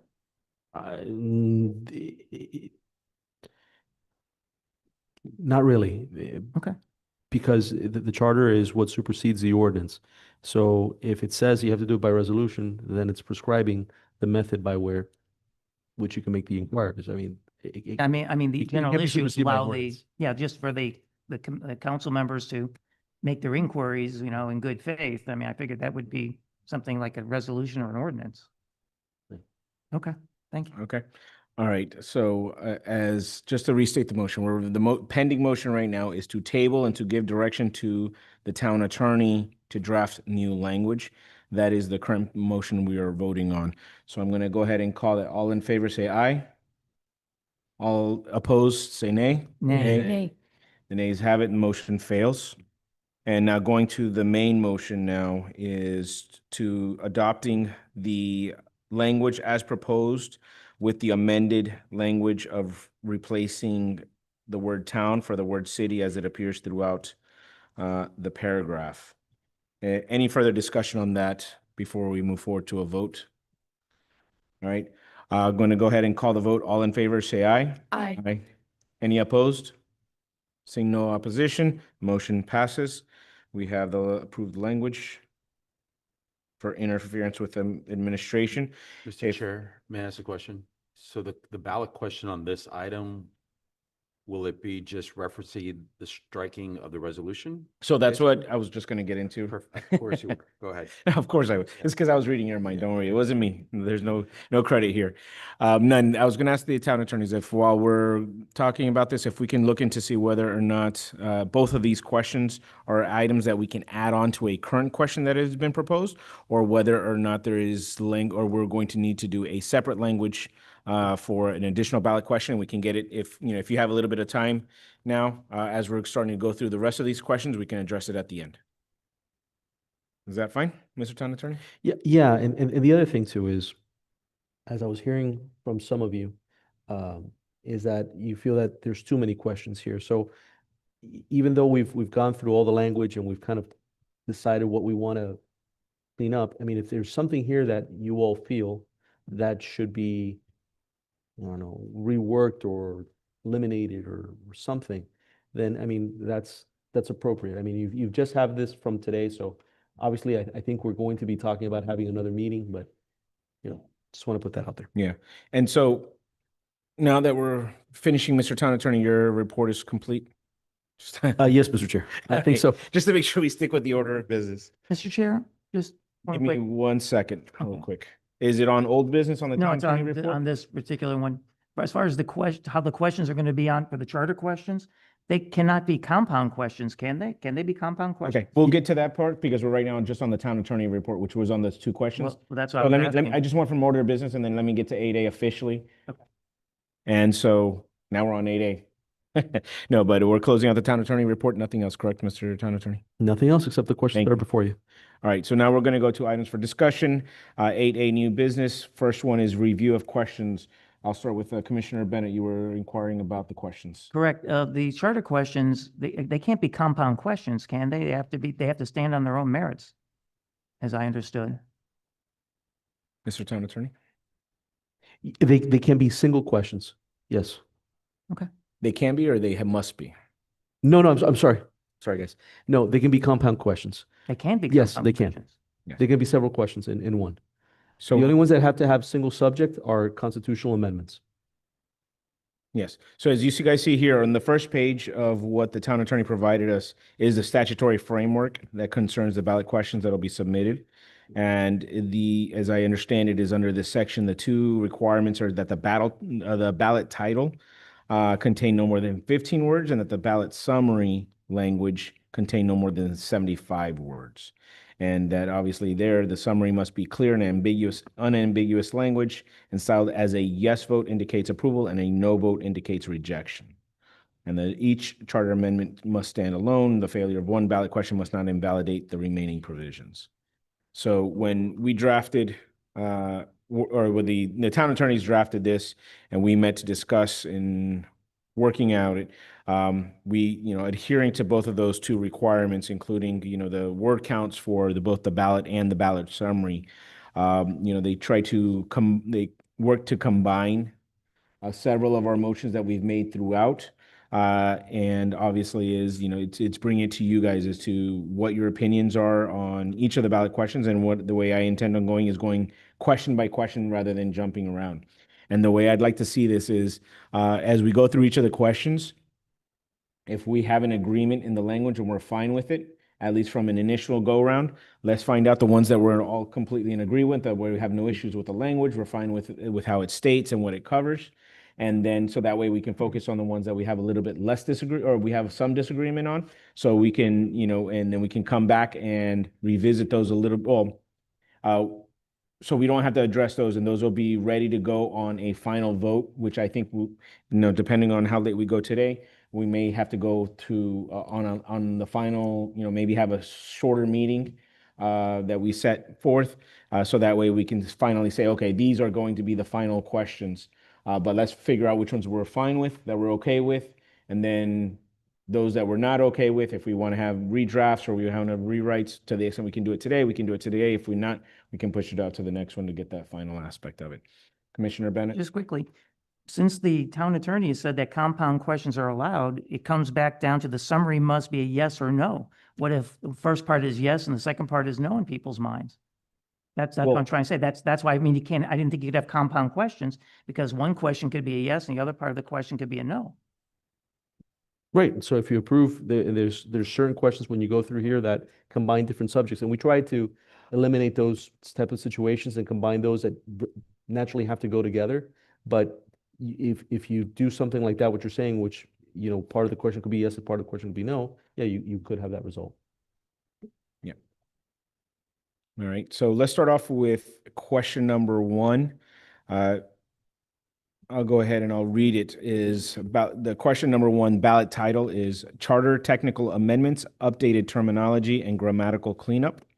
The ballot summary reads, shall the town charter be amended to 1, replace council members with members of the council throughout, clarifying that council members refer to at-large council members and members of the council includes the mayor. 2, replace hearing with meeting in the Citizens Bill of Rights.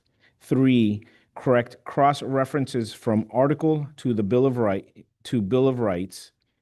4, remove disability from section 2.5 to conform to Florida statutes. 5, update the town map. And 6, make conforming non-substantive technical corrections. And that is the current title and ballot summary. And so I'm going to make a motion to approve it, and then we can continue on with discussions afterwards. So that's my motion, is to adopt this language as stated. I'll second. We have a second, so I'll open up for discussion. I'll start with Vice Chairman Nguanzo. I was just gonna say, I'm impressed that they got that to be exactly 75 words. So perfect. So good job. Thank to MCC's counsel, Madam Morales Castilla, worked on with us to make sure that these word counts were very specific, because we needed to get it there. Is there any discussion on this one? All right. There's no discussion. Is all in favor, say aye. Aye. Aye. Any opposed? Seeing none, the motion passes. Question 1, guys, we're on our way. 1 down, 13 to go. Yes. Mm-hmm. That's not too bad, though. I thought 13 questions was actually a lot, not that many. So question 2 is the ballot title, January term commencement and annual vice mayor election. The ballot summary reads, shall the town charter be amended to provide that 1, the term of office of all elected officials shall commence at 12 noon on the second Tuesday of January following the general election, and 2, effective with the election to be held in November 2028, the council shall elect one of its members as vice mayor at the first January regular council meeting and each year thereafter. And so I'm going to be making a motion to adopt the language of ballot question 2, again with discussion afterwards. Is there a second? For discussion? Say we have a second, and I'll open up for discussion. Commissioners? So I just want to ask a Commissioner question. Abad? I know we discussed at one point how to appoint the vice mayor, but that's not going to come into this, right? Into this item? Yes, it's the second two is that the council shall elect one of its members as vice mayor. Right, but not the mechanism as to how we would elect them. Remember we talked about either rotating or, Yes, it would be elected by the council. Yeah, I don't think we changed, we didn't have, the amendment, the motion that we had passed in reviewing this piece wasn't concerning how the election was going to be, rather when it was going to be. And so that, when we bundled these two, because obviously we would need to have the January term commencing in January in order for the mayor to be, we just reasonably felt that they'd be tied together rather than having two separate ones. Any further discussion? I have two Commissioner questions. Fernandez. Question one is, what would happen to the terms of the existing council members? So these would be the terms for newly elected council members. What would happen to the existing council member terms? Mr. Town Attorney? The transition, right? Yeah, that's why you have that transition where just they phase out. No, but No. Through the new swearing in. Correct. So ballot question 2 deals with moving the term of the council members from November, essentially from election day, which is what the charter currently says, to January. So would that create a period between November where the existing council member's office has terminated and January where the new council members? So term basically what starts? you have is a lame duck type situation where you have an election that's already passed, you have somebody that's a council member elect, and then the council member just stays there for the remainder of that term, and until January. So if this passes in November of 26, I think those people who have terms that would end in 28, their term would be extended from November until January. I think it would behoove us to put that in here. In the ballot question Well, or? But there's two things. One is the red line version that we've gone through, which we've approved, and the other one is a ballot question. is it addressed in the red line version? Yes. Okay, then I'm fine. The second question, you see, it's a compound question. The second part of the question, and this one is more to Councilwoman Ruano. I know when we discussed this the last time, and obviously both of us have extensive experience in the matter of how to elect and how to nominate vice mayors. And I remember one of the things that you mentioned was that there was some value in the vice mayor being somebody that the mayor felt they should, that could carry out their agenda or that they could delegate certain things to. Would you be open to maybe the mayor nominating one of the council members for vice mayor and then that being ratified rather than the way that we do it now, where it's an at-large, all council members vote blindly? Would it be, do you think it would be advantageous for the mayor to proffer somebody that they would like to appoint for that position and then the council to ratify? I don't see any harm in it. I mean, the council has to vote anyways. It's definitely, it hasn't been done before, but I don't see any harm in it, as long as if that person doesn't receive the votes, that there's maybe an option to, accept nominations from the floor or something to that effect. But yeah, I'll say it again. I've always said it. I saw a seamless transition when Vice Mayor Jeffrey Rodriguez was serving, and Mayor Manny Sid had a complicated year.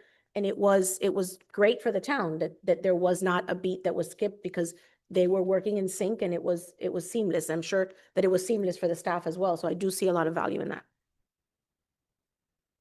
Commissioner Fernandez. Go ahead. So through the chair, Mr. Attorney, is that a change that you would be able to give us new ballot language on? I mean, obviously we have to vote on it, but I think we should vote on language. Or do you want us to, I guess to the chair, I'll make a motion to that effect.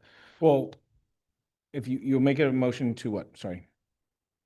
I'll make a motion to change the section where it says the council shall elect one of its members as vice mayor at the first January regular council meeting, to add the mayor shall appoint and the council shall confirm, Right. ratify.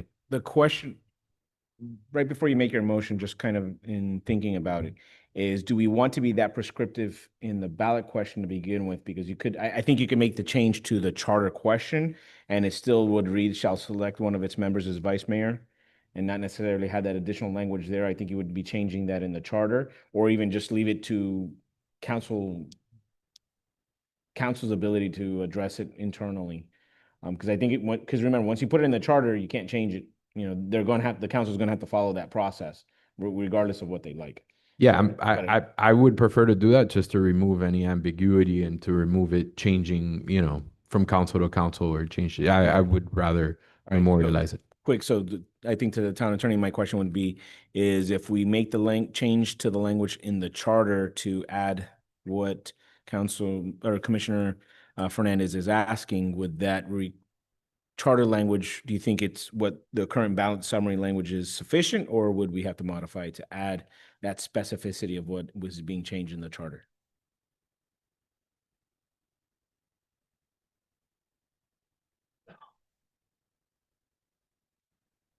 I think you would have to change it in the actual charter only because the way that it currently reads in the charter is that the council votes for the vice mayor. Now you're saying that the council no longer really votes for it. It's an appointment of the mayor subject to ratification by the council. What's the current language? Yeah, what section I can't seem to find the charter where it references the election of the mayor. The vice mayor. I'm sorry, the vice mayor. 2.2. At the first council meeting, the council shall elect one of its members as vice mayor. Yeah, so I'll read it real quick into the record. Under 2.2B, under vice mayor, halfway through the paragraph, is at the first council meeting of after each regular town election or in any calendar year in which there is no regular town election, at the first council meeting in the month of November, the council shall elect one of its members as vice mayor. That's the current language. And I don't have what red line we may have done to that. Let me see, 2.2. Point of clarification, so as it is now, anyone can nominate anyone as vice mayor, but you want specific language that the mayor will basically nominate somebody as vice mayor. Yeah, so the way that it works now, there is no nomination, it's just a vote. Right, so you go directly to a vote, and you can vote for, council members can vote for any council member that's sitting on the Or council at themselves, I that assume. time, or themselves, yes. Okay, and so now I have the modified language that we had voted on and approved at the January 22nd, 2026 commission meeting. That was, the language was effective with the election to be held in November 20, the language that I just read was stricken to be replaced with effective with the election to be held in November 2028 at the subsequent January regular council meeting, and each year thereafter, the council shall elect one of its members as vice mayor. That's how it currently, that's the motion that was approved at that time. Right, so my motion at this time would be to add the language that the mayor shall appoint and the council shall ratify. Mr. Town Attorney, I just want, just from a point and order aspect of it, given that we had a notice on the agenda is just going over the ballot questions, not going back into specific language of the charter. How should we address it? Can we reopen to have that? I just want to make sure that procedurally we're following it correctly. Not to say that we don't want to go down that, but. Yeah, I mean, whoever was on the prevailing party of that motion with regards to this question can reopen and amend it. I mean, it's germane to the ballot question.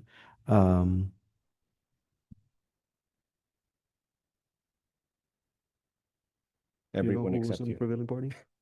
Yes. At least based on the notes that I have here. All right, then I guess somebody else, if somebody else wants to make that motion.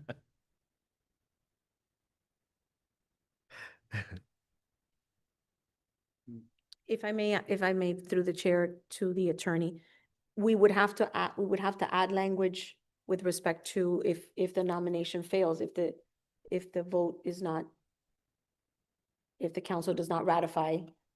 Yeah, And then also take into consideration is if it's not ratified, right?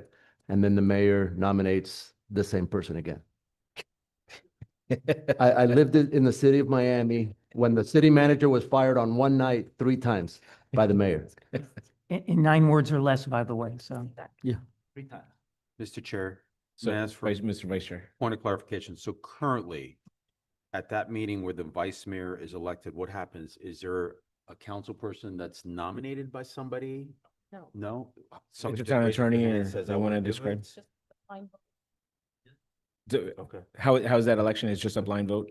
it's basically a blind vote. So basically, someone just makes a nomination, and then, somebody seconds it as a motion, and then there's somebody else, there's basically a vote.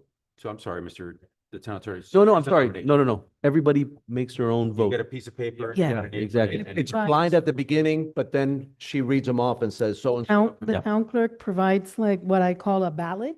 Yeah. The piece of paper saying I, Yeah. you write your name. I'm gonna use the example of, if she allows me, Councilmember Ruano. She would write, I, Councilmember Ruano, nominate, and then you write the person that, your colleague that you're nominating. And, and then I count them, and whoever gets 4 is the new vice mayor.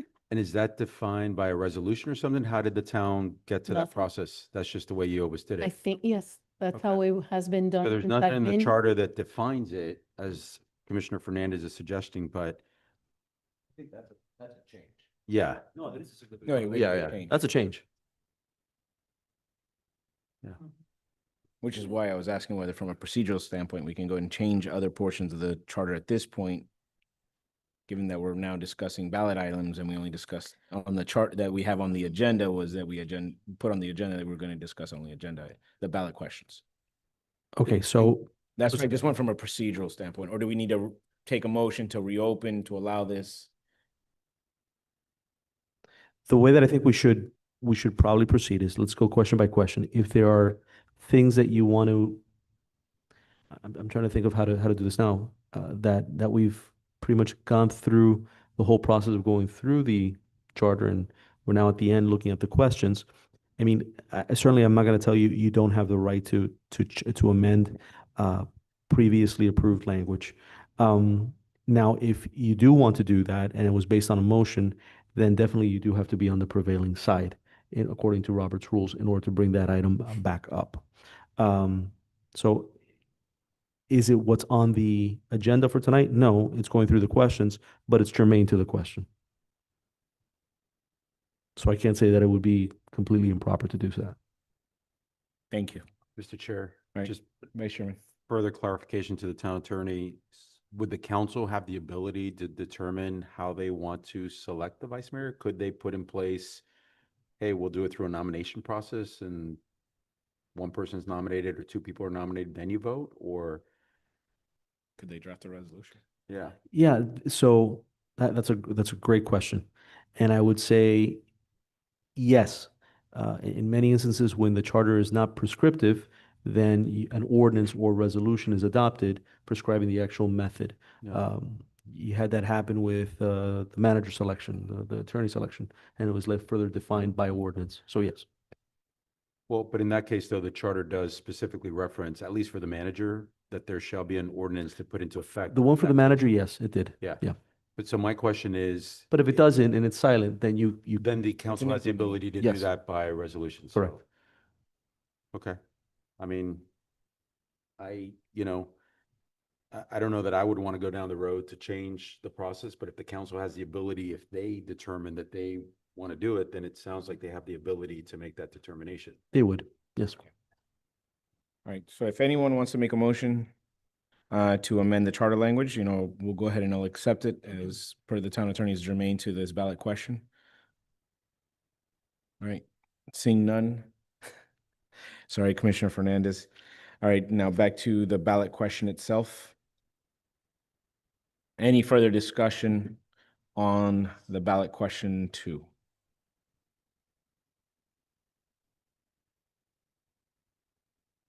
All right, seeing none, I'm going to go ahead and call the vote on ballot question 2. All in favor, say aye. Aye. Any opposed? We have 1 no and 6 yeses. Is that correct, Town Clerk? Confirmed, only 1 no. Did you want a poll or it doesn't really matter? No, I understand. I understand. It got pulled. All right, so now we're going to go to ballot question number 3. I'll read the ballot title is Resign to Run Vacancies Filled at Next Regularly Scheduled Town Election. The ballot summary reads, shall the town charter be amended to provide that when a vacancy in the office of mayor or council member arises from a resignation submitted pursuant to section 99.012 Florida statutes, parentheses, resign to run, end parentheses, the vacancy shall be filled at the next regularly scheduled election of the town, with the town clerk promptly notifying the Miami-Dade County Supervisor of Elections and opening a qualifying period for the vacated seat, question mark. I'll make a motion to adopt this language. Is there a second? Second. We have a second and discussion. Yeah, I would like Commissioner to, Abad, you want to? sorry. I just want to maybe get clarification. I saw Councilmember Hertzberg talk about a gap that could lead to an open seat. Do you foresee that happening with that language? So one thing that I discussed with the chair prior to the meeting starting, based on Councilman Hertzberg's concern, would be to add language that would say the vacancy shall be filled at the next regular election of the town, comma, or earlier as provided by the council with the town clerk prompt. So what that would do is that it's either at the next regularly scheduled or it could be earlier if the town council so decides, and give that flexibility. By a special election or just appointment? But I no, mean- so yeah, it would be election. I think this is referring specifically to resign to run during a normal election process. Oh, yeah, This- that's this a little is different not- than the vacancies. This is not a The filling of vacancy that vacancies. somebody in the middle of a term resigns for no other, some other reason. Yes. Yeah, that language, yeah, now that, thank you. That's a Mr. Town Manager, separate yes. question. Yeah, that language we were talking about was with regards to vacancies, not on the resign to run, because the resign to run would be generally happening. It potentially has the aspect, I guess. Hypothetically, there at some scenario, I'm sure you could get where someone's running for another seat that's outside of the town. Yeah, That they would might do a 12-month trigger the campaign. resign to run. So just again, so that up for clarification purposes, how is the language now proposed? The vacancy shall be filled at the next regularly scheduled election of the town, comma, or earlier. If the, what is No, it? that was with regards to. No, it's with regard to this. With With your- regards to this one as well? Just want to make sure I that thought it we was have with the regards to the language. No, it's also, well, this would create a vacancy. Read it again, Town So, Attorney, if you can. sure, of that I course. have it. So shall the town charter be amended to provide that when a vacancy in the office of mayor or council member arises from a resignation submitted pursuant to section 99.012, comma, Florida statutes, resign to run, comma, the vacancy shall be filled at the next regularly scheduled election of the town or earlier as provided by the council, with the town clerk promptly notifying the Miami-Dade County Supervisor of Election and opening a qualifying period for the vacated seat. Because you could have the issue where you do have the person resigning to run someplace else, and that creates the vacancy and it stays open for, for a long period of time. Okay, so just from a procedural standpoint, because I know we hadn't drafted this language, so it's in connection with this, and I'm about to make an motion to amend this into the original motion. But just to ask, from a procedural standpoint, then we have to go also then amend back the charter provision to add this language as well. Yes, we would. Okay, which one do you think we need to do first? The charter language or? The charter language might have already been, can you double check, Morales? So I don't believe the charter can't remember.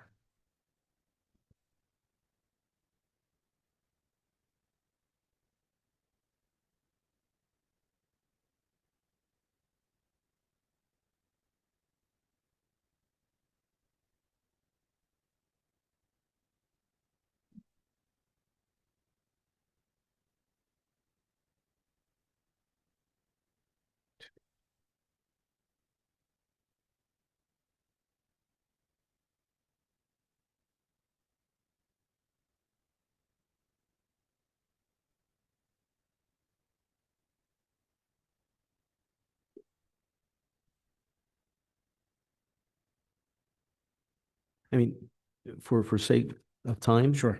One thing that you may want to consider if you want to do this is you can go ahead and approve that you want that specificity or earlier as provided by the council, and we'll go back and amend the red line version, give us that instruction, and we'll come back when it's fully approved, because I have the feeling we're probably going to have another meeting. Got it. Okay, I understand.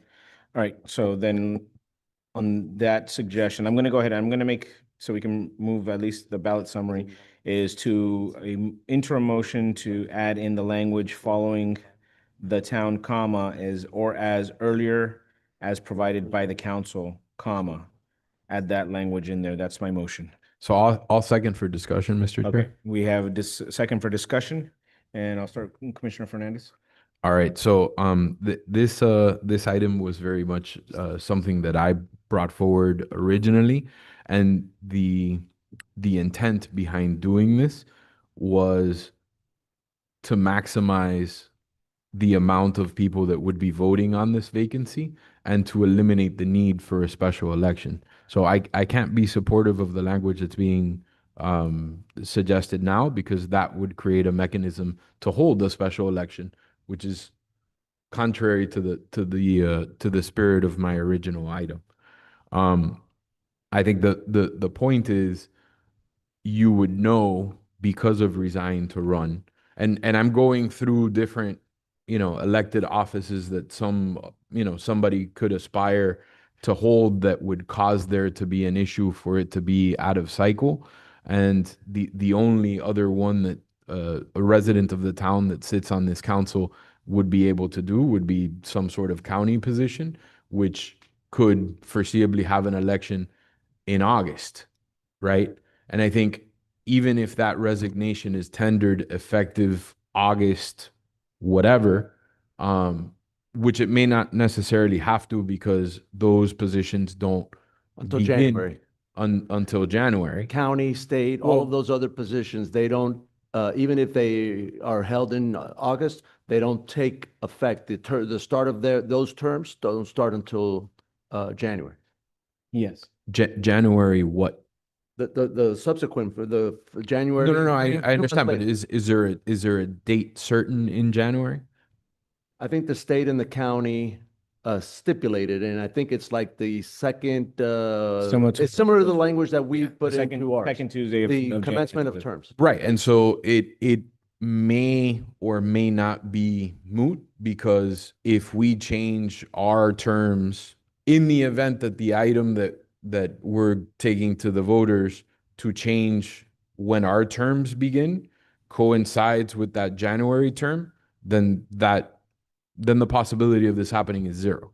Yeah, and the only thing that would be some office I got elected in odd years or. Well, Mr. Town Manager, Doesn't so make sense. in listening to Councilman Herzberg when he discussed it, I think he used the example as well, is that the possibility of a special election, say a congressman, something happens that they come off their seat early and they hold a special election to fill that congressional seat, or even a state seat that is completely off cycle to fill that seat, and then sitting council member then decides, hey, look, I'm going to run for that seat, has to file the resign to run.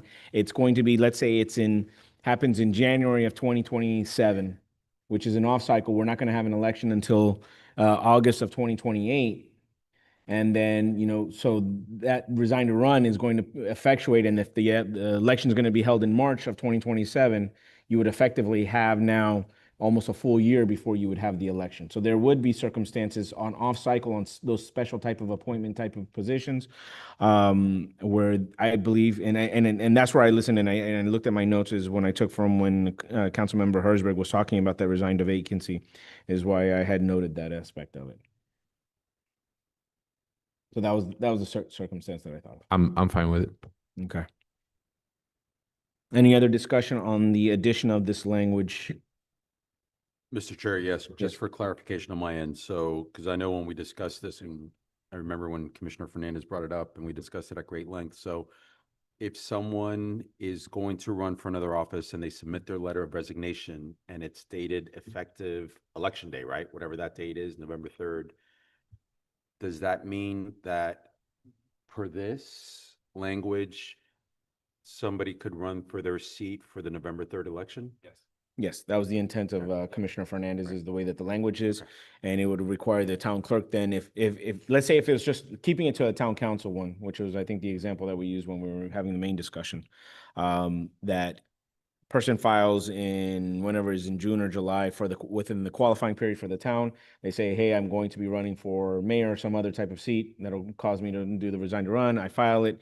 It'll then, obviously, that's going to close it out for our terms, but then it's directing now the clerk to notify the special elections, open up a special qualifying period quickly, so that way we can get it back on the November ballot based on Okay. the proposal here.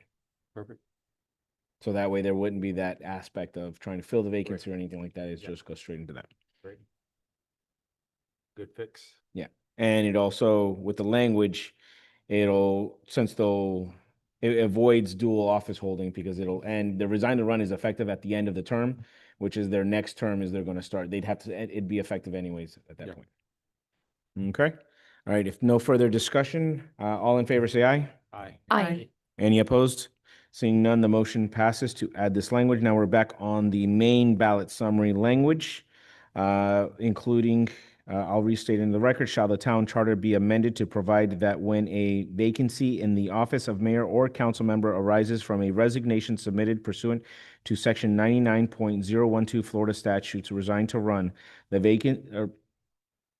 vacancy shall be filled at the next regularly scheduled election of the town, or as earlier provided by the council, with the town clerk promptly notifying the Miami-Dade County Supervisor of Elections and opening a qualifying period for the vacated seat. That is the current language as amended.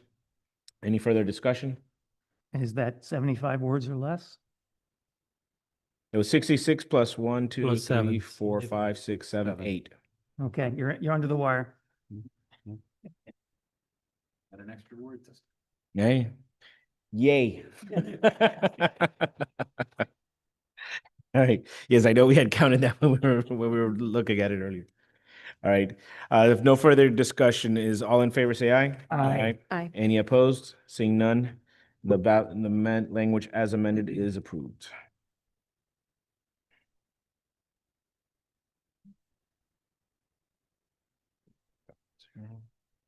All right, now question number 4.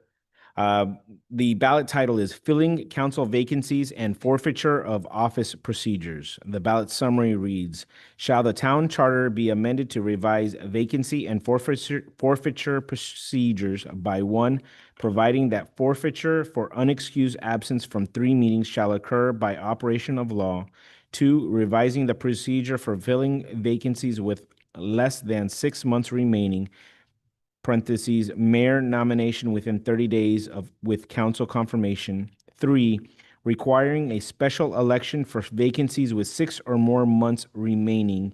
And 4, addressing simultaneous mayor and vice mayor vacancies. And then this item 3 is pending the discussion to be held. That last part is not part of the question, by the way. You need a motion to discuss? Yeah, we need a motion to move forward with discussion. All right, I'll make a motion. I'll second. Good. Okay, we have the motion to approve this language. We have second open for discussions. I'm going to go first with the vice chairman, and then we're going to go to Commissioner Bennett.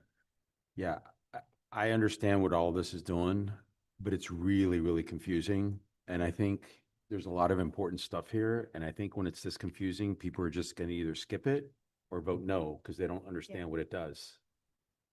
And I know it's tough to craft in 75 words, but this stuff is important. So we got to figure out what the right words are, because the way it reads right now, I think it took me a minute to really understand everything, but I had to refer back to my notes, and people aren't going to do that when they're in the voting booth. And they're either going to skip it or vote no. Through the chair to Sure, the Mr. minister. Town Attorney. I mean, this is a challenge that we have with a lot of the changes we've done, and what we've tried to do is consolidate. I know. But I agree with you. Yeah. It's as the best that we could with what we have. No, I But we can split this up into 2 questions. 2 or more questions. And just keeping in mind, it's adding questions. We try to minimize the number of Right. questions, but look, you guys are, we're all here to take a look at it. And if we feel it's too complicated, we also need to uncomplicate it, even if it just means more questions. Because more simpler questions, like you guys said, as you guys know, might be easier to read and understand and vote upon. Okay, so yeah, that comes back again to a compound question, I'm sorry to say, but yeah, it is too confusing because you can say yes to the top part, which is already there, and then no to the bottom part, in which case I don't know how that, you can't do that, so you leave it blank. So yeah, the other issue, of course, is if we go from 7 council members to 5 council members, and we have our mayor and vice mayor resign, then we have the last 3 that's going to be appointing the mayor and vice mayor. As Commissioner Abad stated, it really becomes a convoluted issue. So I think it needs to be split up. All right. So we have a motion right now on this language. Do we have, I would take it as an interim motion to split these questions up. And if so, please give a suggestion of how you would like to have it split up, not just say that we're going to split it up. Well, for me, I'm sorry. Yep. The question regarding the filling the vacancies with less than 6 months remaining. Well, I think 2 and 3.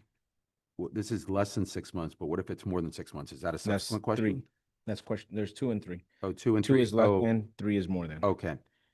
Yeah, honestly, I think that warrants more. I think that should be a question by itself, really, to kind of make sure people really understand what happens if there's less than 6 months and more than 6 months. And to me, there isn't enough information as a voter, if I just simply read the question, to know what would happen, right? And I know the voter guide will provide that level of detail, but I think the question has to have enough substance for a voter that we would assume that they're not going to see the voter guide and they'd still be able to vote on the Correct. question. Basically, a simple yay or nay is what we need on these questions. Also, do we need to address the time period of 30 days as Mayor Diegues requested to go to 45 days? Anything like that? Well, yes, if we're going to be amending those types of things, those are things that can be addressed at this time, in amending that, because that's also going to be something that'll take 2 votes to not only amend here, but also the underlying charter. Okay, I'll yield to your procedural knowledge on this then. Oh, no, that's why I defer to the town attorney on procedural matters. Mhm. I think Commissioner Fernandez or Commissioner Abad? I forgot. I saw a hand over there. I mean, I do have a question. When you talk about forfeiture for unexcused absence, I mean, who's going to determine unexcused? Are we going to have to, the council going to have to bring a note when they're absent, or doctor's note? I don't get that. And they shall occur by operation of law. I mean, can you just explain that to me though? Yes, the operation of law is the language that we amended into that provision. We took out, I forgot, I'd have to look back real quick. It But- removed the discretion of the council and just made it automatic. You're absent, automatically out. So you're absent 3 times, you're out automatically. No need to Unexcused take a absence. vote. Nobody needs to bring nothing up. Section 2.5. That's what you voted.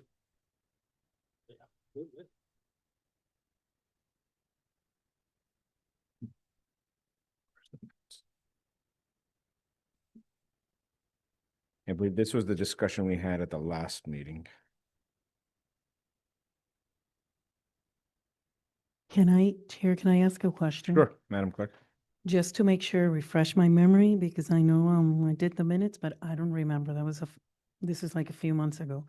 Providing for unexcused absence, I just want to make sure, what is the definition of unexcused absence? And who will make that I determination? think, I'm trying to remember the discussion, but I have a sense that it was the discussion is that we were leaving it to the council to determine that amongst themselves. That's what I recall from our discussions. And if anybody else has a So- better recollection, So if please this talk. passes, Lorenzo, it means that we would have to, or you would have to draft an ordinance to clarify. Correct. I just want to make sure because, right, what is Also, unexcused? absence? is telepresence considered an attention, or do you actually have to be physically here as opposed to watching it by telepresence? So is that considered an excused absence, or is that not considered an absence at all, as long as you're participating by television. I think that would be for the council to decide. Yes, Okay. so I'm looking at the motion that was, or I'm looking at the language that was modified. This is section 2.5 vacancies, subsection B, Roman small 2. And the only change that was made in that section was changing of the phrase council member to members of the council. So it reads, a member of the council shall be subject to the forfeiture of his or her office. We struck the language in the discretion of the remaining council members and left the rest of the charter language, which was if he is absent without good cause from any 3 regular meetings of the council during any calendar year, or if he is absent without good cause from any 3 consecutive regular council meetings or regular meetings of the council, whether or not during the same calendar year. So all that was changed was the change of council member to member of the council and the striking of the language in the discretion of the remaining council members as to So if whether that they'll is- be subject to forfeiture. So So it would if just make it that- automatic. That's why it was by operation of law. So if that is being eliminated, who then decides what is good cause? Because you just eliminated, I think you just read that Well, the council I think- members are not going to decide. I think the way I read it, that it will, and from what I'm recalling, what is eliminated at the discretion is whether or not it's subject to forfeiture. If the council members, I believe, make a determination, no, those are not with good cause, then I think it just automatically happens forfeiture. In the way it currently reads, if they determine, hey, look, it does or doesn't have good cause, I think they still have the discretion to determine whether or not it's going to be subject them to forfeiture of their office. I think it's 2-step process versus the way the current language is proposed, where there's only a 1-step process, where the council is going to determine, yes, this met good cause, this did not make good cause. And if they say it doesn't make good cause, then it's going to be subject to forfeiture. So again, just to clarify, the decision will be made by the elected officials. They will decide. What's good cause? What That's is my good cause? interpretation of how I read and from what I recall in our discussions when we had this one. And it's gonna have to be created by ordinance. Well, they Right. could or they couldn't. It's up to them. I just need clarification because at the end of the day, it's gonna come to me. I'm the one who does the minutes and I'm just saying, now that we have the time, the meeting of the minds and you're all intelligent people, I just want to make sure that when I start taking the minutes and I say, this person has been absent 3 times, maybe that person is going to come to me and say, hey, I was in the hospital due to work, I was traveling. I need to know, is it me making the termination or will I get some guidance from the governing body? Through the chair. Go ahead, Mr. Tanaka. That's a policy decision for the council for them to make as to who is going to make the determination. It can be adopted formally into the code. It could be done by policy, by doing a resolution. They already have their own rules of procedure. And the charter also does provide that they can create their own rules of procedure. So a good faith determination could be just a step that's incorporated into those rules of procedure. What the issue is here and what I think the charter changes is what the remedy is once they've made that determination. And the remedy is forfeiture, automatic. Mr. Chair, further Yes, clarification Mr. to what the Vice town Chair. attorney just said, and I know you read it, but the current provision in the charter that relates to the forfeiture makes reference to if you miss 3 meetings without good cause, you will be removed, right? Which Well, is absent- established, Absent good cause. absent good cause, but then the procedures are established in the charter. So there's a whole paragraph that talks about how they make that determination. So to clarify for me again, I'll ask the town attorney, the change is what exactly again? The change that's being proposed in The forfeiture. the fourth, and the procedures don't currently call for that? I can read into the record. I have the current town charter if you want to. A council member shall be subject to forfeiture of her office in the discretion of the remaining council members. Stop there, because that's what's being struck. Yes, The so discretion of that, remaining but I'm council reading members. how it is right now. Shall I continue or not? Okay, So in the discretion of the remaining council members, if he is absent without good cause from 3 regular meetings of the council during any calendar year, or if he is absent without good cause from any 3 consecutive regular meetings of the council, whether or not during the same calendar year. My understanding is that what is being eliminated is in the discretion of the remaining council members. I think that got approved. I remember. So does that mean the discretion goes to you then? No, I don't have any discretion. No. That's why I asked 5 minutes No, ago. That. Who makes language- that determination? Yeah. The way I read that section, the deletion, and from what I recall from our conversation, the discretion that was being removed was as to whether or not it would constitute forfeiture.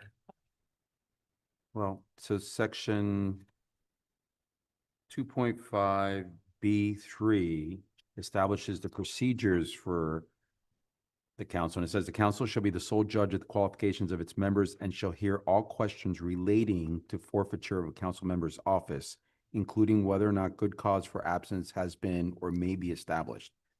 And then it goes on to define the burden of establishing good cause shall be blah, blah, blah, blah. I mean, there's a whole section on that. So my understanding, and please somebody correct me if I'm not understanding this correctly, is that the way that it reads now and the way that it sits now, whether or not the council determines that there's good cause, the council could determine that there is no good cause, right? But still decide to keep the council member. This eliminates the possibility. I could say, you know, Councilman Rano hasn't been here for 6 months, but I like her and I want to keep her on the council. They have the discretion to do that. This would eliminate that discretion so that if they don't show up, they would automatically be removed. Now, the council still has the discretion to determine whether or not it was for good cause or not good cause. They maintain that. They just don't have, they can no longer exercise the discretion of whether or not they want to keep them if the absences were not for good cause. That's correct. Mr. Attorney, Yes. quick question. So, Commissioner Bennett. and once again, because I know we started the telepresence thing, if a if a council member, can he vote from a remote location and be counted? Yes. It's quorum. Okay, so in other words, as long as his presence is in the chamber, he has his full voting, it's not considered an absence. Correct. And we accept that telepresence is basically not a reason or good cause not being. Under the law, it is. Now, each government body can decide to adopt their own rules, and whether they want to count it as a presence or not presence, that's up to each governing body. But under the law, it's allowed. Okay, I'm just trying to say discretionary. Let's assume we have, as long as Commissioner Verano, I'm still here, somebody doesn't like her, you know, or say the mayor needs to appoint somebody new to that seat. So they convince 3 other council members to remove her because she had a few absences or a couple of telepresence. And then she would be removed, and then the mayor gets to appoint whoever he chooses. That scenario can happen. This can be abused, in other words. Am I reading that right? I mean, the way it exists right now, that can happen. So the only change that I see here is just the actual remedy itself. So the council is going to decide whether it's good cause or not good cause, the absences. If the absences add up and it's not good cause, then the Okay. decision is not by the council. The council's already. So I guess It's my removed. question to the commission is, should we address that scenario? Should we, the language of this, address that scenario? Is that something that is important enough? And I'm asking the members who did serve on the council, you know, that if this would be a significant thing that should be a part of our commission, our charter. Sure. Through the chair. I think that the question, the way that I read it in the past, the only way that a person would be subject to this is if someone on the council brought the item to say, council member John Doe has been absent for 3 meetings and I want to bring this up. Otherwise, it wouldn't happen. So in years past, there were council members that were absent frequently, but no one ever brought it up because it's not collegial and it's not a pleasant thing to do. So this removes that. It just makes it automatic, right? If you're not here, for 3 meetings, then by the charter, you have to be removed. The only discretion that's left is for the council members to decide whether or not in this hearing process that's written here, whether or not the absences are excused. And then I guess the council can decide, you know, whether you were sick or whether you had surgery or whether you were on vacation or whatnot, right? That's how I read it. I understand your concern. I think that when we discussed it originally, as long as you vote, whether you're on Zoom or you're physically in the room, as long as you're voting, to me, you're present, you are fulfilling your duties. The bigger question for me at that moment, and I don't think that we were ever able to really address it, I don't think that there's a solution to it, is the council members that come to a meeting for 30 minutes and leave, or a council member that comes to a meeting for an hour, and let's say there's an hour of public comments, but they have to leave. So they didn't actually vote on anything. Is that still considered present or not? Because attendance is taken at the beginning of the meeting, but many times there's council members that have to leave. Sometimes you have to leave, you know, at 11:30 at night, and you've already voted for 90% of the agenda. But sometimes, you know, you only come and you establish your presence and then you go. So I understand that your concern is with the participation. I'm not as concerned with that, as long as they're voting through the entire meeting, as I'm more concerned with those. And I don't think that it's happening now, and it hasn't happened in a long time, but I think that my tenure was one in which everything happened. So there were moments where, you know, there was attendance that was taken, and then the council member was no longer in the chambers. So does that constitute presence or not? That was my biggest concern. And Yeah, so 1 second, I just want to opine. So I don't think that you had explained the process. I don't think the process of determining whether or not good cause is there, I don't think that's automatically it just gets put on the agenda. I still believe that a council member would still need to bring it up. Because it's still within the process. I don't know if the council currently has in their procedures that they've adopted, whether they have a process for this, you know, does the council member bring it up? Does the town clerk bring it up or whatnot? I don't think it just automatically, if someone's missed those time periods, that it would then jump automatically onto the agenda to be addressed as to whether or not, I don't know, Mr. Town Attorney. No, there's nothing really that prescriptive in the town rules, in the town policies for council members, is the special rules that addresses this. In the past, as the commissioner has alluded, it's just been brought up and discussed, and that's as far as it's gotten. Yeah. Maybe I interpret it wrong. The way that I interpreted this hearing process, it reads to me as that council member that's going to be removed would request this hearing. If they don't, then they're just removed by. No, because the way it reads is still that a member of council shall be subject to forfeiture. It's not that they will forfeit, but they're subject to the forfeiture, which to me, when I read it, is that penalty is there, but someone has to raise it as an issue, which would then bring it up, hey, look, you know what, I think, you know, Commissioner Javier, if I was a council member, and I'll use myself as an example, if I've missed these meetings, and Town Attorney Coviela says, hey, look, I think we need to bring this up on the agenda because he's missed whatever these time periods, then we hold the hearing, and then I'd have to explain why my absences established good cause, hopefully with my fellow council members voting in agreement. And if they don't, and they say, no, those are without cause because, you know, I was just taking out vacation and I just decided I didn't feel like coming here. And then they say, no, that's without good cause, then automatically I'd be forfeiting the office the way that this, without taking out the discretion or taking out the language as we have proposed. Then they would have just, you guys determine, hey, look, you have no good cause, so you're done.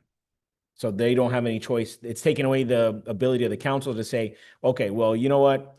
You didn't have good cause, but we still want to keep you, you've been great otherwise. We want to keep you up onto the council. It's taking away that discretion. The moment that they've decided that that's not good cause is now that the forfeiture has to happen by operation of law. Right. So, but someone has to, I mean, it has to be brought, I guess administratively, it would be brought to a council meeting? I believe so. Well, putting it up as an item to be addressed at the next council meeting, or But- call a special. But through the meeting. clerk or through administration, not through the council? Because I think that the Will it have to intent, come That's to a vote is specific. what I I want don't to know know. if, Mr. Town Attorney, if you have any thoughts on that specificity. I think, I think that, I'm thinking the council could probably adopt their own procedures of how it would come about. Or if not, it's just, it could be just by anybody's decision bringing it up. Yep. Things of that nature of procedure and is something that is usually brought up in the rules, special rules of procedure for the council, which is adopted by resolution. So if they wanted to be prescriptive as to this situation happens and this is how you would handle it, that's where it would be in that document. Okay, and my question is, will it then, you brought it up, he tries to defend his absences, it goes to a vote of the council, and obviously a 4-3 or whatever it is, a majority to remove him then would be on the table as a vote of the council, am I correct? Yes. Yes. Well, yeah, it'll be, because it'd be subject to a public hearing. It's under the procedures process. Right, and so once again, if he had 7 absences, but the council decides not to carry a majority vote to remove him, he remains. No, they're under the proposed language, they're not carrying a vote as to whether or not to remove him. They would be taking a vote as to whether or not the absences constituted good cause or not. Okay. That's the only thing that. they would be Same thing. Well, no, not really. Nah, okay, same thing, same result. All right. But again, nothing determines what's an excuse. It's just the council. So let's say Commission Member Fruano, it's tax season, she couldn't make it. No, I'm gonna go. So hey, it's work related. We can decide if it's excused or not. However, Commission Member Fernandez is in Vegas. We don't know if it's on vacation or working. We still have, you know what I'm saying? Are we gonna be deciding the same way, or what's excused, what's not excused? I mean, I know in the school system, hey, bring me that medical note, but we're not gonna ask a commission member to bring a note. I mean, I can defer to the town attorney, but I think it's just going to depend on the council members. They're the ones that are responsible for holding each other accountable. And if they don't hold it accountable, who is it? The town folks. but that's exactly what we have right now. So what's the point of making the change? Well, the change, what it does is that it makes it in the discretion as to whether or not subject them to forfeiture. The way that it currently is, they could find, hey, look, you don't have good cause, Commissioner Fernandez doesn't have good cause to be in Vegas. That's not, that doesn't, we're not going to say that's good cause because we don't want other people going out to Vegas and missing meetings. But you know what? We're going to keep them on the board. What the elimination of at the discretion of would just mean we say, you know what? You don't have good cause in going to Vegas. Okay, you're done. It's operational law. They don't have to decide whether or not you're going to subject to forfeiture. Rather, it's just going to be, they determine whether or not it was good cause or not. And then it just happens at that point. the way that I see it is that it forces the council to have that conversation. Because in the past, there was nothing that would force the council members to even discuss it. It was happening, but no one would bring it up, so it was like it wasn't happening. Here, because the charter calls for that conversation to be had, the conversation is gonna be about the validity of the absences, but not about, we're gonna pretend that, council member X is not here. It is here when they're not here. It forces that conversation. And without giving any specific criteria, of what's going to be absent, what's going to be acceptable and unacceptable, assuming. So it's still discretionary of the council then. All right. Okay. So now going back to the, If I can chime in, I think one of the things that would be a very likely outcome in that situation, if there is disagreement about that, it would probably end up in a lawsuit. It would probably be if a council member is removed from office, chances are that ends up in a lawsuit. Thwarting the will of the people during an election. well, anything can end up in a lawsuit. The validity of the lawsuit is a whole nother question. So going back to the original motion right now that we have currently pending is to approve ballot question number 4 in its totality. I know that there's been discussions of trying to split that up I don't know if there's a motion to. Sorry, Mr. Chair. I have questions that might be germane to. I wasn't going to call a vote just yet. I just was kind of reminding everybody where we're at because I know we went a little bit far in just getting into like the specifics of the forfeiture process question. But I just want to remind you where we're at is in determining whether we're going to vote on this in complete or whether someone's going to amend to remove some of the questions to possibly put into a separate questions or whatnot. Correct. Go ahead, Commissioner Fernandez. If I can, to that point, through the chair to the attorney, is subsection 2 really necessary in the ballot language? Because subsection 2 talks, essentially references the procedures that we already have. So subsection 3 says that special elections are required when there's 6 or more months remaining, but subsection 2 is essentially the same procedures that we already have. There were, Less than 6 months. for less than 6 months, there was, Right. we made pretty substantive type of changes though. You made changes. Yeah. We changed the way that it'll be communicated, that when it would, the nomination would occur. We set a date certain, and what happens if the mayor fails to nominate a person within the 30-day, and what happens if the nominee is not confirmed by the council.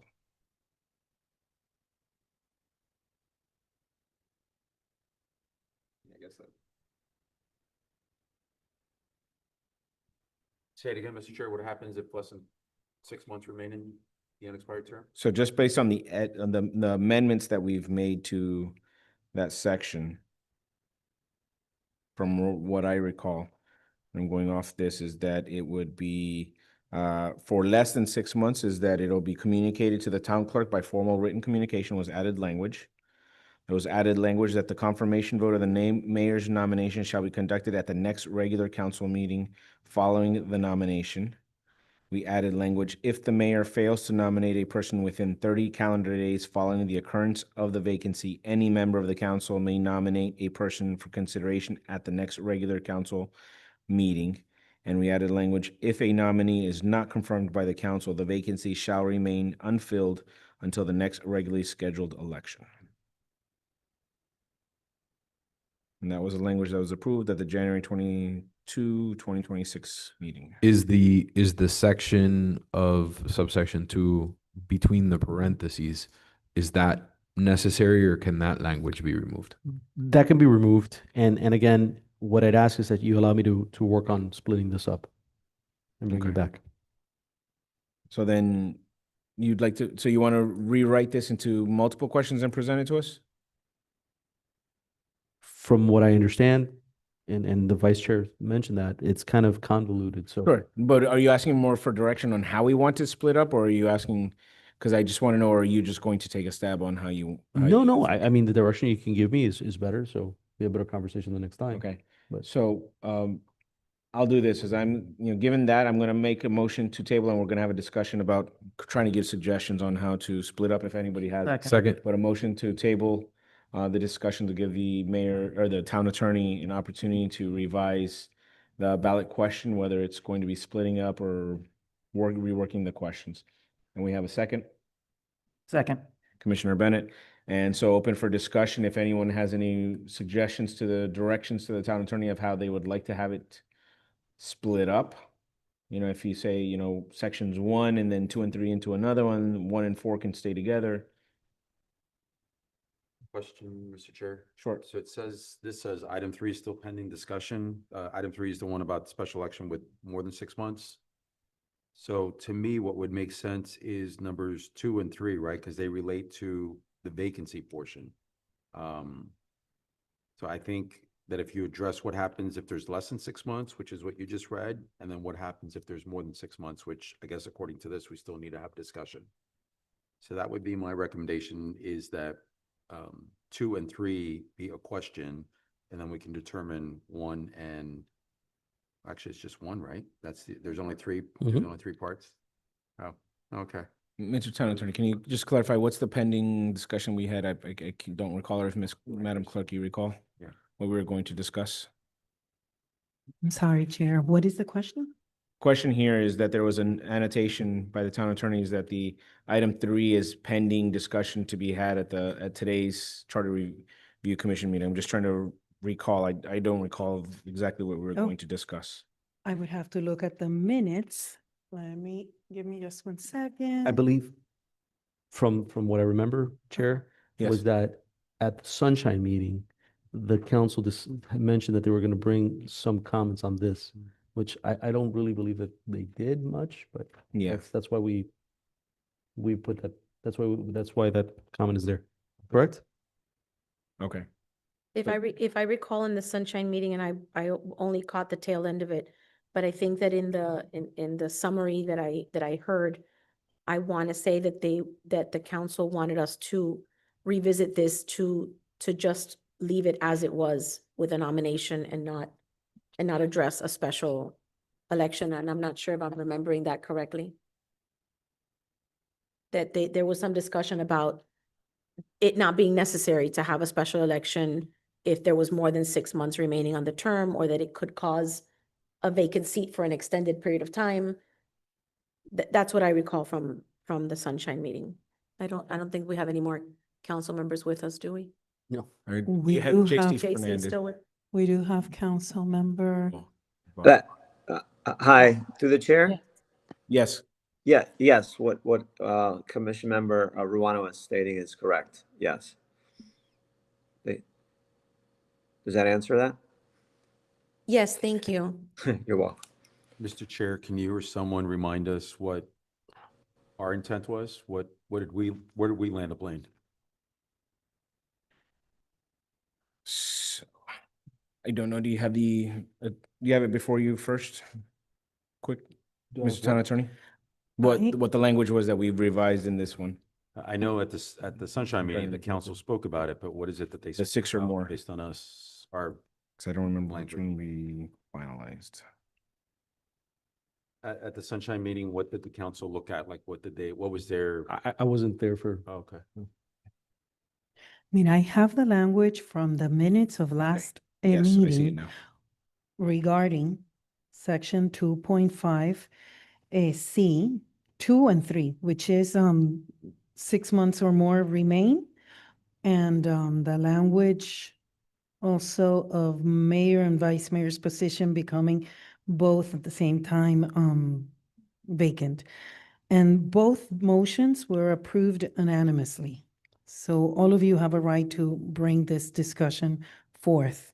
I can read what was approved by all of you, just to refresh the memory regarding the filling of vacancies. This is what was read into the record, right? If 6 months or more remain in the unexpired term, the vacancy shall be filled by a special election. If the qualifying period for the next regularly scheduled election of the town is less than 12 months, the special election shall be held concurrently with the next regularly scheduled election of the town. If the qualifying period of the next regularly scheduled election of the town is more than 12 months, a special election shall be held as soon as possible, and the town clerk shall coordinate the scheduling of the election with Miami-Dade County Supervisor of Elections in accordance with applicable law. The person elected at such election shall serve the remainder of the unexpired term.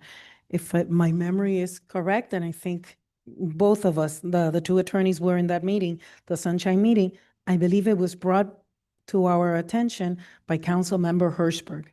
And I think he has stated several times, but I even think he spoke You did. with you. Yeah. But from my memory was that he finds it unacceptable that we might have a vacancy for such a long period of time. And I think from memory, he did state that even if maybe the intention was to save money, that he finds it unreasonable, unacceptable, I think that was the word he used. Yeah.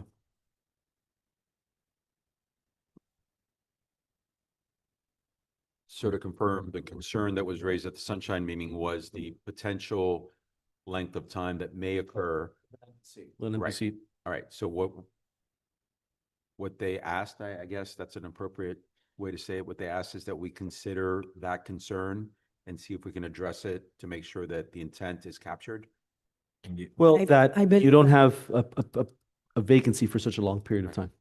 And so you guys, so I'm looking at the current language of, the current language as it states is that if 6 or more or 6 months or more remain in the unexpired term, the vacancy shall be filled by a nomination of the mayor made within 30 calendar days following the occurrence of the vacancy, subject to confirmation by the council. The nominee shall fill the vacancy until the next regularly scheduled election in Miami-Dade County, at which time an election shall be held to fill the vacancy.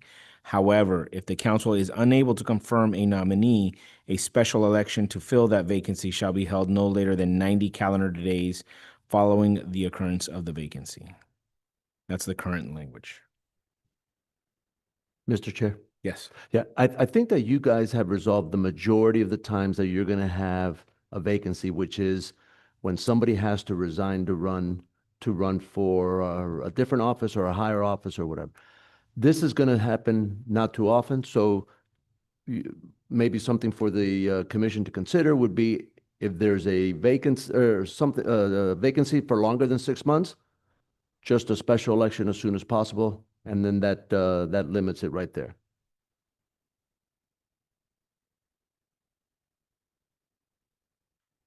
Mr. Manager, just to add to that, I don't disagree with that.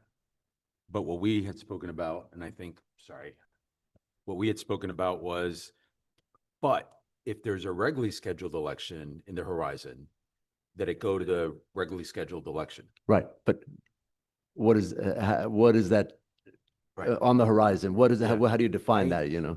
Mr. Chair, if I may, because I did also, like Commissioner Ruano, just catch a portion of the Sunshine meeting. And I did have a conversation with Councilman Hertzberg.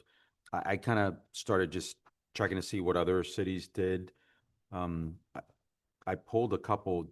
Doral, I think, actually captures the language that I think our intent, would you mind if I read it, just to see Sure. if it works for everybody? 'Cause Or I the think it intent addresses- the intent that we've proposed, or the intent that what you're discussing? Both. I think it's the intent of what we propose, but also capturing the concerns that were raised at the Sunshine meeting. Okay. And what the for manager it. just said, addressing both a special election, but if there is a election on the horizon, what happens? So here's what Doral does.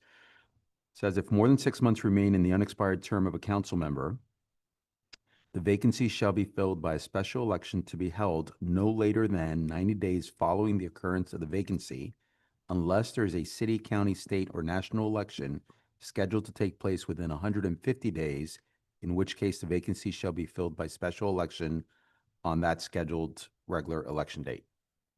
So what this is saying is, hey, you'll have a special election within 90 days, but if there's a regular election, whether it's city, county, state, federal, within what's 150 days, is that like 5 months, I guess? Just about, yeah. About 5 months, then it'll go to that election so that the town doesn't have to incur the expense of scheduling the special election. It'll just go on the ballot of what's going to come within 5 months anyway.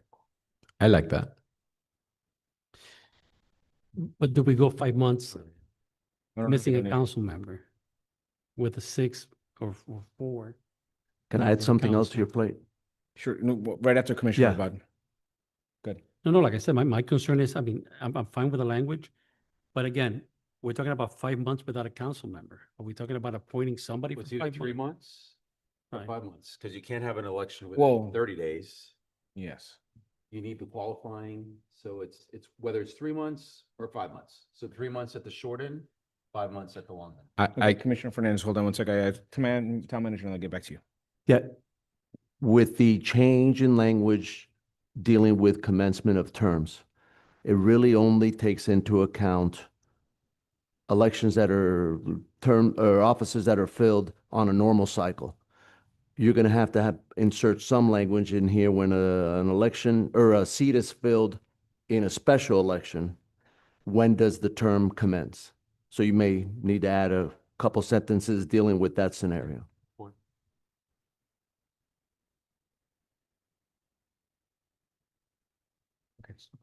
So once again, so the motion. Commissioner Fernandez and then Commissioner Bennett. I'm sorry, he just short circuited my entire electronics. Impossible. Yeah, no, whoa. All right. Yes. So I think the decision that we would have to make is whether or not the difference between an election 90 days out or an election 150 days out, that extra 2 months, the benefit that we get from having that, number one, not having to pay for a special election, but number two, and much more importantly, the fact that that election would happen during a much larger election that would have much higher turnout. And to me, waiting 60 more days to get a council person is definitely worth, you know, the delay is justified by putting that in front of the voters in an election that's going to have a lot more turnout than a standalone special election would. So I really like Dural's language, Mr. Vice Chair. Thank you for bringing that, because I wish we would have had it sooner. I think some of this might have been resolved a long time ago, but yeah, if we can incorporate that in, I would be very supportive. Okay, Then- Commissioner Bennett? Yeah, then we run into the 2-2 split, nothing gets done for 5 months. That's another thing, I mean, I'm not saying that our council won't work together under these extreme situations, but it could be a 2-2 split for 5 months, which means nothing gets done. Assuming it goes to a 5-member council. Right. Well, or 3-3, but let's assume. So that's, once again, I don't see a remedy other than what we have. So I think maybe we can get some new language, and maybe brought before us again to look at. But the Doral proposal, I mean, it's fine. I mean, it's just we could have a problem for a period of 5 months on the council if that happens. But you could have it for a period of 3 months. I understand, but once again, 5 months is additional than more than 3. So any rate, that's where So- we're at. All right, so based on our, we have the guidance to incorporate the languages to Doral to number 3. I think as further guidance that I'd like to have is probably separating out 1 from 2, 3, and 4, 2, 3, and 4, because those are specifically going to vacancies, whereas 1 is dealing with forfeitures. And that'll give a little bit more room to be able to add additional words to each of those questions. So we're still within the 75.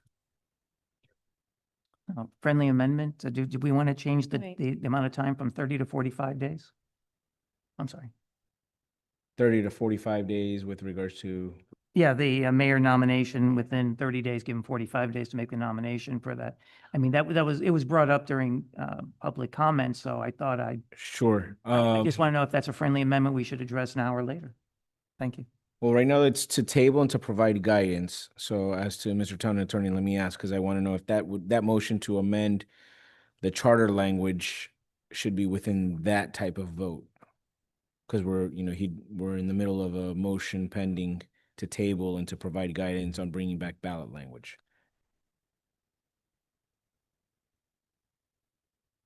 Trying to Okay, understand you know what, your in question. thinking and talking it through, I think what he's asking then is to provide, we're giving you guidance to just come up back with language of how you'd propose fine. that charter language then?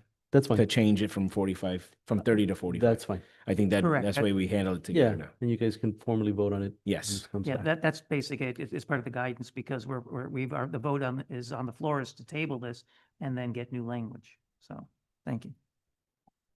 Took me a second. I was a little more fried than Commissioner Fernandez was there.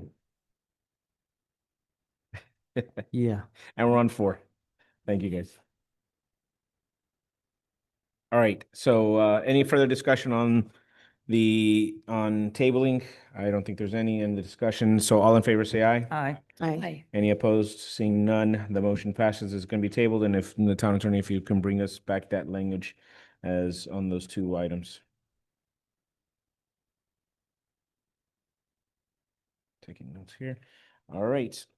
Let's go to question number 5. Understood. Question 5, the ballot title is 2-term lifetime limit for mayor and council members.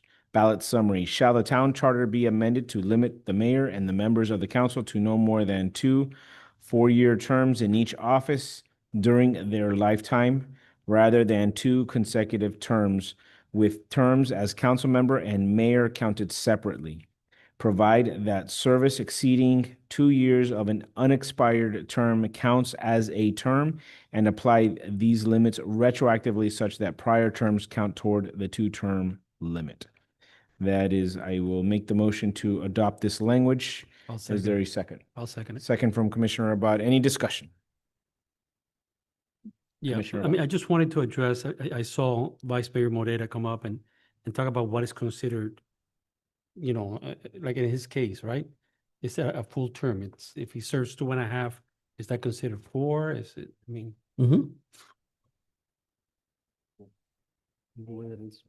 I believe the way that it's written now, yes, 2 years is considered a full term. But the way it's worded, it says 2 4-year terms, not full terms. Right. Right. Well, remember, this is the ballot summary. I'm going to want to look at to see what 2.3. It says the members of the council to no more than 2 4-year terms in each office. Yes, but then there's a language that is provide that service exceeding 2 years of an unexpired term counts as a term. So I'm just looking to see what was the specific language that we changed in section 2.3 to how it read.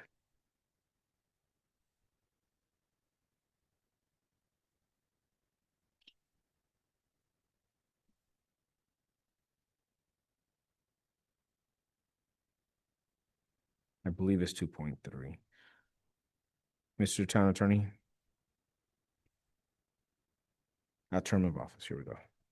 D. So we had,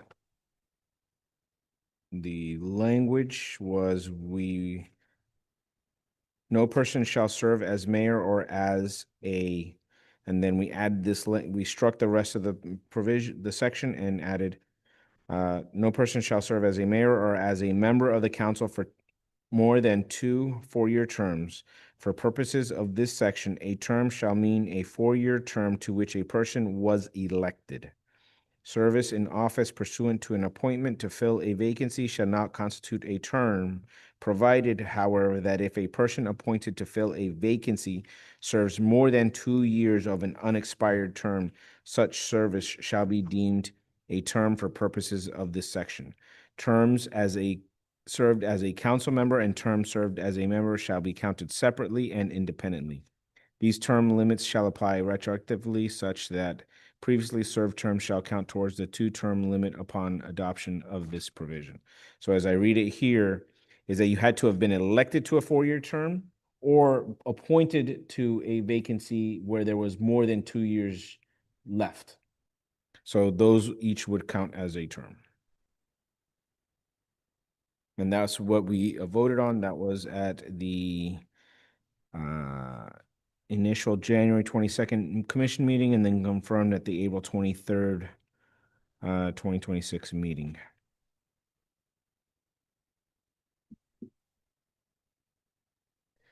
Commissioner Ruano?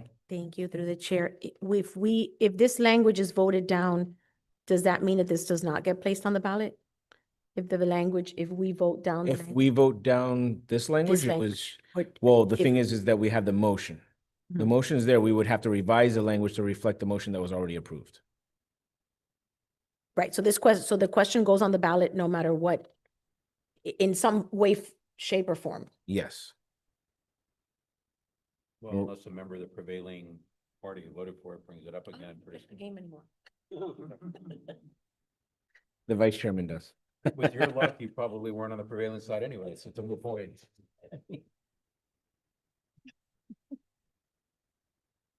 No, she was not. There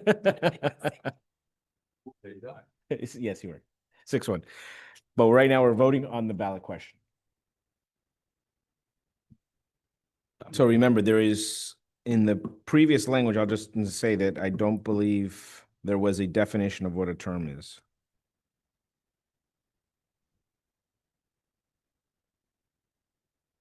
So, Mr. Chair, for clarification to Commissioner Ruano's point, if this language is voted down, it just means that we need to Come up rework the with new language, yes. Okay. That's why I've been trying to separate between this ballot language and changing charter language in the votes and the motions.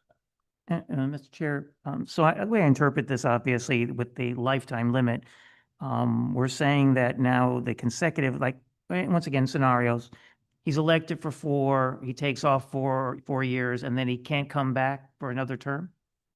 You Well, can't come if back. he's only done one and then he comes back and he does another term, yes, he could. And, do it. okay, and then he takes another time off for 2 or 4 years. Then he, and then he can't- well, he's permanently taking a time off. So that's what I mean. So that means he can't come back for a 3rd term unless he goes for the mayor Mayor, versus a council. Correct. Interesting. Okay. If I may. Yes, Um, Commissioner. I, Workman. I disagree with the question and I wish that it wasn't on the ballot, but that being said, I don't like that it says 2 4-year terms because all these scenarios where council members have not served full 4-year terms that are described in the charter or addressed in the charter are not in the question. So I think that the question should just read 2 terms or 2 full terms as described in the charter, or something that's not 2 4-year terms, because I think that it's a little confusing. I would think that someone that served, let's say 7 years, can still come back. I'll second that if that was a motion. Yes, it was. So Thank you. what's the motion? Just The so, motion would be to reword this to two full terms instead of 2 two 4-year full terms terms, rather than or just 2 terms. or 2 terms, or 2 terms.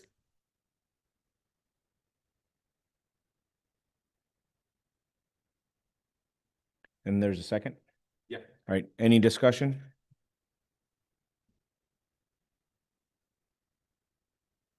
All right, seeing no discussion, I'll take a vote. All in favor, say aye. Aye. Aye. Any opposed? Seeing no opposition, motion passes to amend the language from the strike 2 4-year terms to be 2 terms. So just striking 4-year.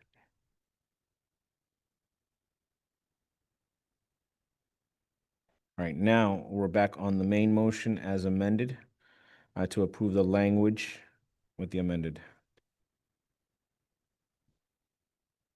Any further discussion on the ballot question? All right, I'm going to call the vote. All in favor, say aye. Aye. Aye. Any opposed? Seeing none, motion passes unanimously.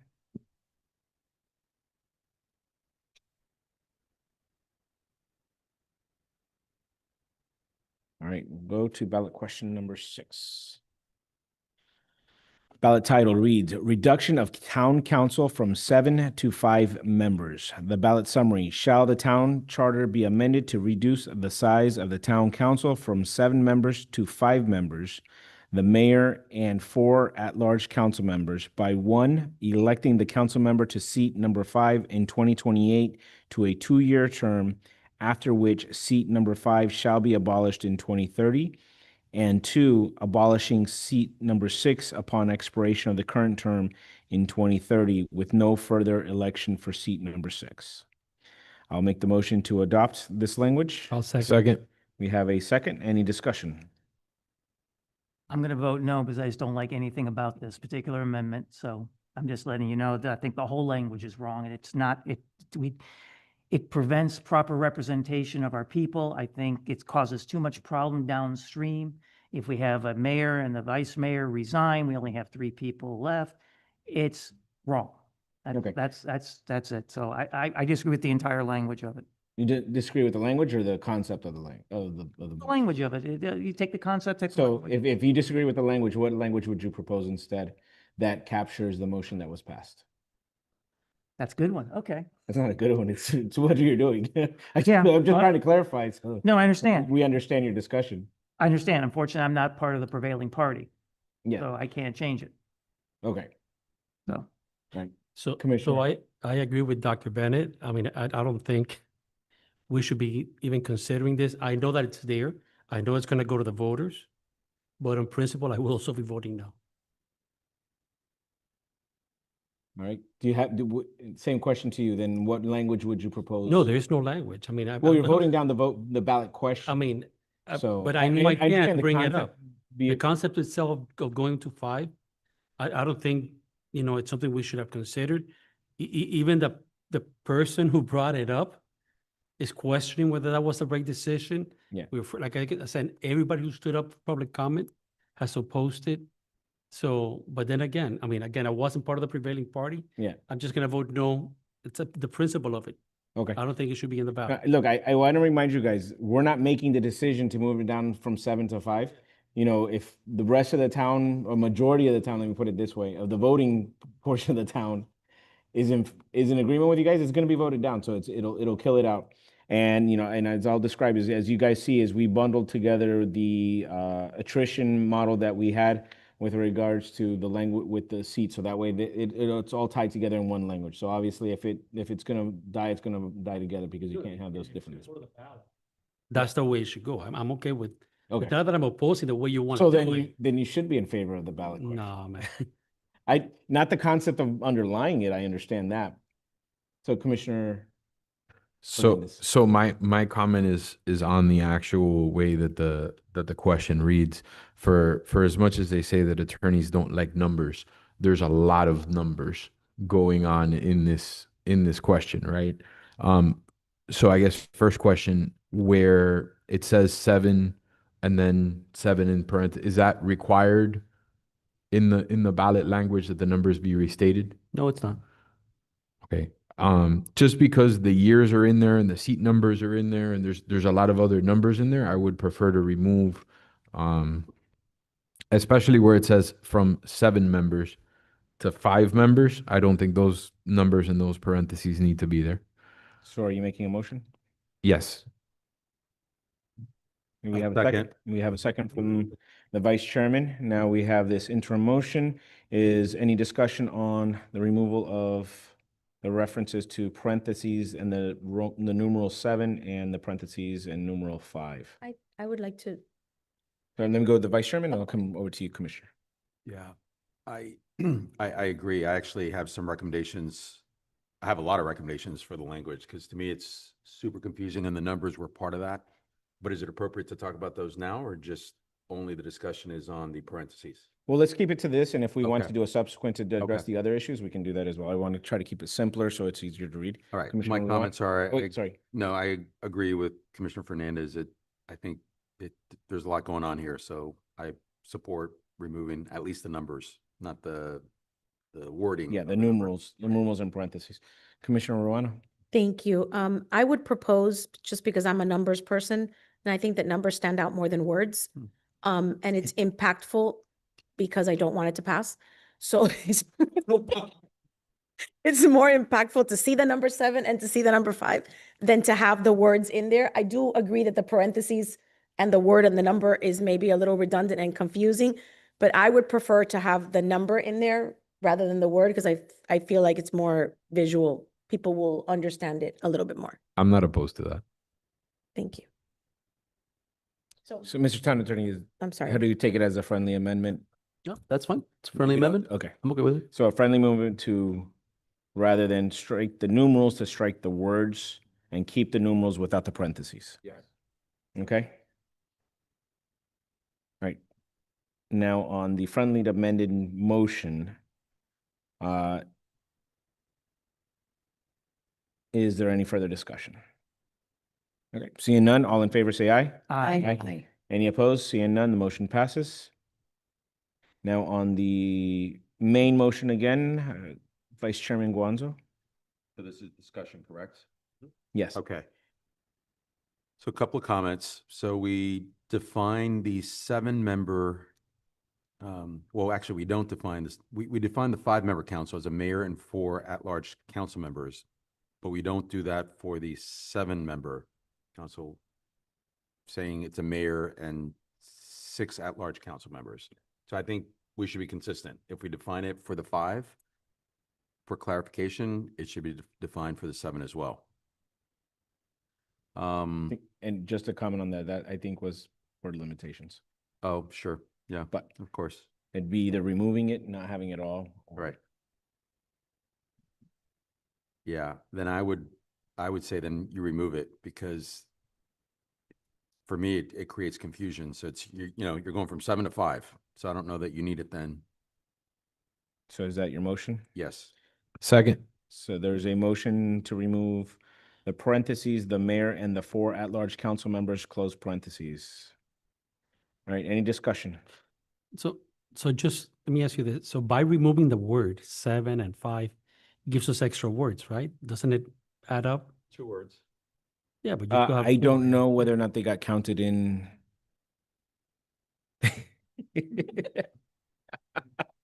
The question, do numbers count? But it's the Numbers word, always we're, count, but do they we're go? striking the word, not the number, right? Well, if someone wants to go through, look, So we had four, we took away two, there's six on the other.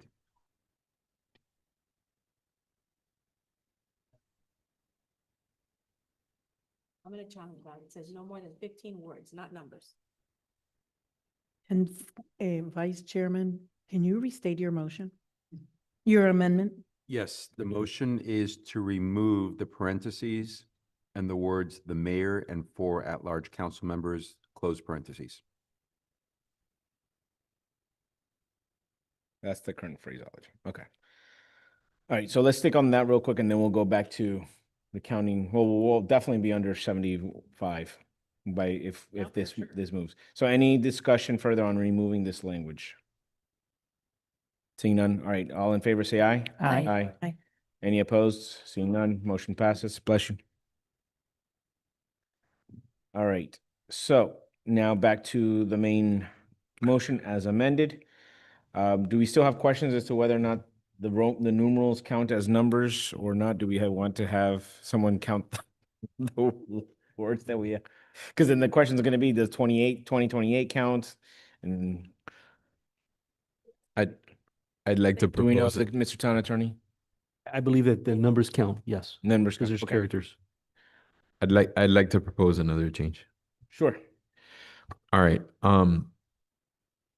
So I know we've gone back and forth with the definition of town council and council members and done this like 6 different ways. But for the purposes of this question, we're not touching the mayor and we're not touching the mayor's position, right? So I think it would be more clear if instead of shall be amended to reduce the size of the town council from 7 members to 5 members, it should be shall reduce the amount of council members from 6 to 4. That to me is less confusing, especially because then you reference seat number 5 and seat number 6, and then, well, what is seat number 7 and why aren't we? That's my thought process, right? If we're talking specifically about council members, then the wordage should follow. Yeah, well, you would change then, it's not reducing the size of the town council because the town council refers to everybody. Be the amount of council members. So as a friendly amendment, don't use the word seat, but use an at-large representative instead of using seat numbers. Is that possible? Needs to be specific. So what are you proposing, if anything, Councilman? What I'm I just want to make sure I'm capturing. Yes. So my motion is to replace the size of the town council with the number of council members, and then thereafter changing 7 to 6 and 5 to 4. Okay, is there a second? Second. Replace the number of, okay. So we have a second. Give me 1 second. I just want to make sure I capture this. Replace size of the town council, the number of Council members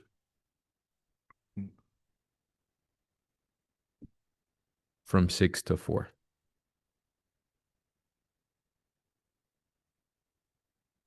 spelled out 6.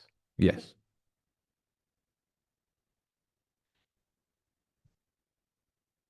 And do you want it to be just 6 to 4 or 6 members to 4? Well, no, we said the numbers. We do. No, but Yes. but to say 6 members. Don't get me in to trouble 4 over here. We members. said the numbers. Yes. From 6 members to 4 members, or you just do want From 6 to members. 4? Yeah. From I'm wondering whether or not your motion is going to include the words members following each of the written out numbers. yeah. Six Yeah. members to 4 members. Yes. Council members, because that's how we defined it earlier. Yeah. Council I'm just members asking refers you. to Yep. at-large council. Council members is yes. But that implies the mayor's not a part of the council. Correct. And the new definitions, the way we have it, that it is not. He would be a member of the council, not a council member. Oh, boy.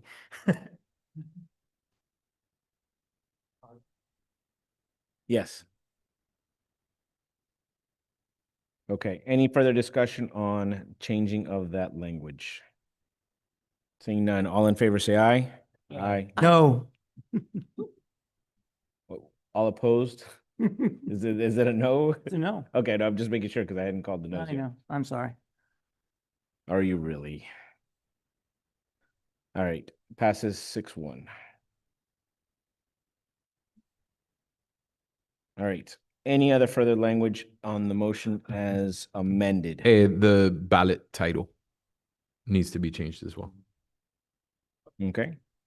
So motion to ballot title to reduction of the council members from 6 to 4 members. Yep. Is it 6 to 4? Yes. Yep.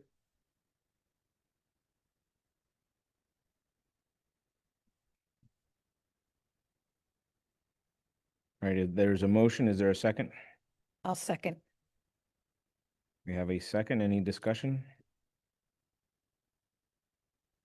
All right, is all in favor say aye. Aye. Aye. Any opposed? I'm just, Yeah, I just wanna- I'll go no, but, or okay, just on principle. all right, so it passes 6-4. Any further, 6-1, I'm sorry, passes. Any other questions, or any other motions? All right, so let me read the new ballot title as I have it written down that we're going to be finally voting on. The main motion is the ballot title be the reduction of the council members from 6 to 4 members. The ballot summary shall read, shall the town charter be amended to reduce the size or the number of council members from 6 council members to 4 council members by 1, electing the council member to seat number 5 in 2028 to a 2-year term, after which seat number 5 shall be abolished in 2030, and 2, abolishing seat number 6 upon expiration of the current term in 2030 with no further election for seat number 6. That is the main motion. Is any further discussion? None. I'll call the vote. All in favor say aye. Aye. Aye. Any opposed? No. All right, can we poll? I just want to Very double well. check. I don't know. I heard. Councilmember Abad, No. Councilmember Bennett. No. I'm sorry, Commission Member Fernandez, and I'm sorry. Commission Member Fernandez, Yes. Commission Member Matos, Yes. Commission Member Ruano, Yes. Vice Chairman Inguanzo, Yes. Chairman Lay Soto. Yes. The motion passes. Thank you. All right. Question number 7. The ballot title is Election Procedure, November General Election with December Runoff. Ballot summary reads, shall the town charter be amended to revise the election procedure so that 1, a general election is held in November as the regular town election. 2, if no candidate receives more than 50% plus 1 of the votes cast for any office, a runoff election shall be held on the second Tuesday of December between the 2 candidates receiving the highest votes. And 3, the existing 21-day provision is repealed. I make a motion to adopt the language. Hold on one second. What I would ask before you make the language, I'm just reading it now, and I think in number 2, we need to strike the word more. Because then it would require 50% plus 2 of the votes. So just to strike that, that's it. So Correct. Yeah, I see it now. A Mr. modified. Chair, I think it's more than, right?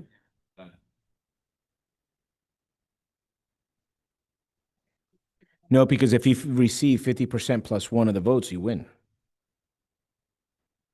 But the way that this reads is no candidate receives more than 50% plus 1 of the votes. then a runoff will be held, which means you need to have 50% plus 2 to win. If So- you have more than. Right, so if no candidate Oh, to receives strike it. Okay. I thought you 50% were plus clarifying, one. sorry. Yeah. Again, I'm having a little Yeah, should, problem with it. so question, should we strike more than, or should we strike plus one of the votes? Okay. Because if it's more than 50%, then I think you can do it either way. I think either one is fine, because if no candidate receives 50% plus 1 of the votes for any office, a runoff election shall be held. Or if you read it, and if no candidate receives more than 50% of the votes cast in for any office, a runoff election shall be held. I think they mean the same, so it's just. they definitely mean the same. I'm just thinking which one is simpler for a voter to understand. I think getting rid of the plus one, because it just says if no candidate receives more than 50% of the vote, you don't have to do the plus one.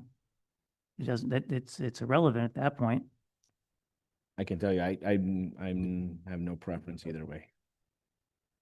Mr. Chair, can I ask a clarifying question? Sure. We started the meeting with a discussion about the runoff language. How is that different than this? Excuse, can you come up to the microphone so we can capture it? Sorry.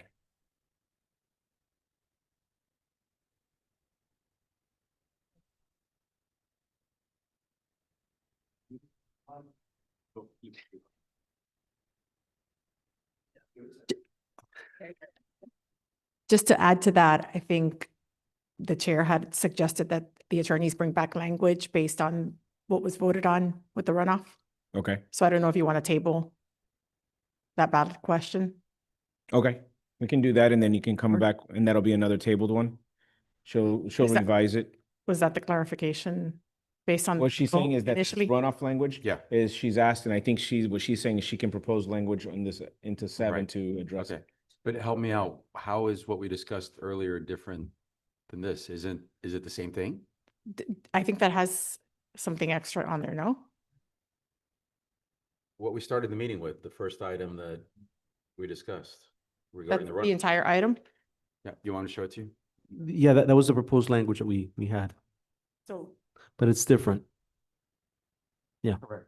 I mean, slightly different. It's the same intent, but just Yeah, that's why I think she's asking to table it, so that way they can come back and revise the question set. Yeah. okay. Then Okay. I'll make the motion to table. Motion, sorry. Table it. Okay, I couldn't hear you. Okay, we got a motion to table. I need coffee. Any discussion? Seeing none, all in favor, say aye. Aye. Any opposed? Motion passes.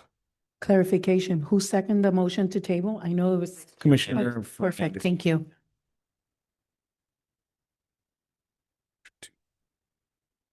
Okay. So they'll come back on that one. Question 8, ballot title, replacing town manager appointment of the town clerk with appointment by town council. Ballot summary reads, shall the town charter be amended to 1, provide that the town clerk shall be appointed by and report directly to the town council rather than by the town manager, subject to council approval, with terms and conditions established by the council and may be removed by majority council vote. I'm going to make a motion to approve the language, however, striking rather than what's in the parentheses there is just have it on that without the parentheses, because I think we've done that in the other provisions. and other Second. questions as well. All right, we have a first, we have the motion and second. Any discussion? All right, seeing no discussions, all in favor say aye. Aye. Aye. Any opposed? Seeing no oppositions, motion passes. Mr. Chair, just for the record, I recuse myself from the vote consistent with the discussion that was had on this item. All right, the record is noted. So it passes 6-0 with the abstention.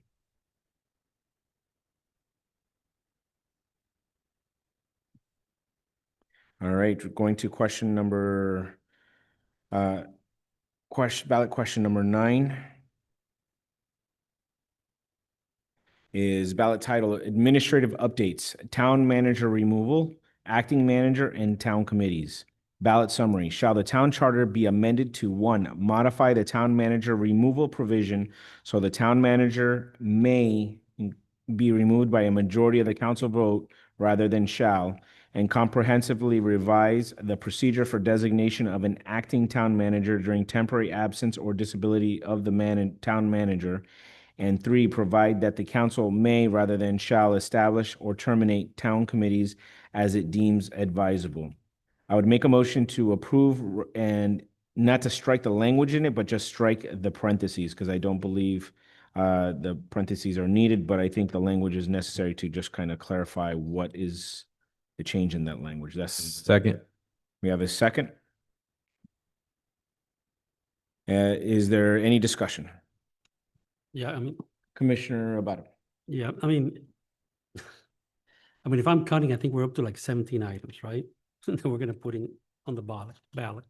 So what's the difference between may and shall? If the majority of the council votes to fire the town manager, what do you mean it's may or shall? They voted, it's fired. And isn't that how it works? So I mean, why are we even addressing? Well, it was a change that we had made to the charter, so we have to address it through a type of a question, and it's more of a substantive because it's changing from a shall to a may. I don't recall the specific discussions that we had when that one came up, but I know that we had it.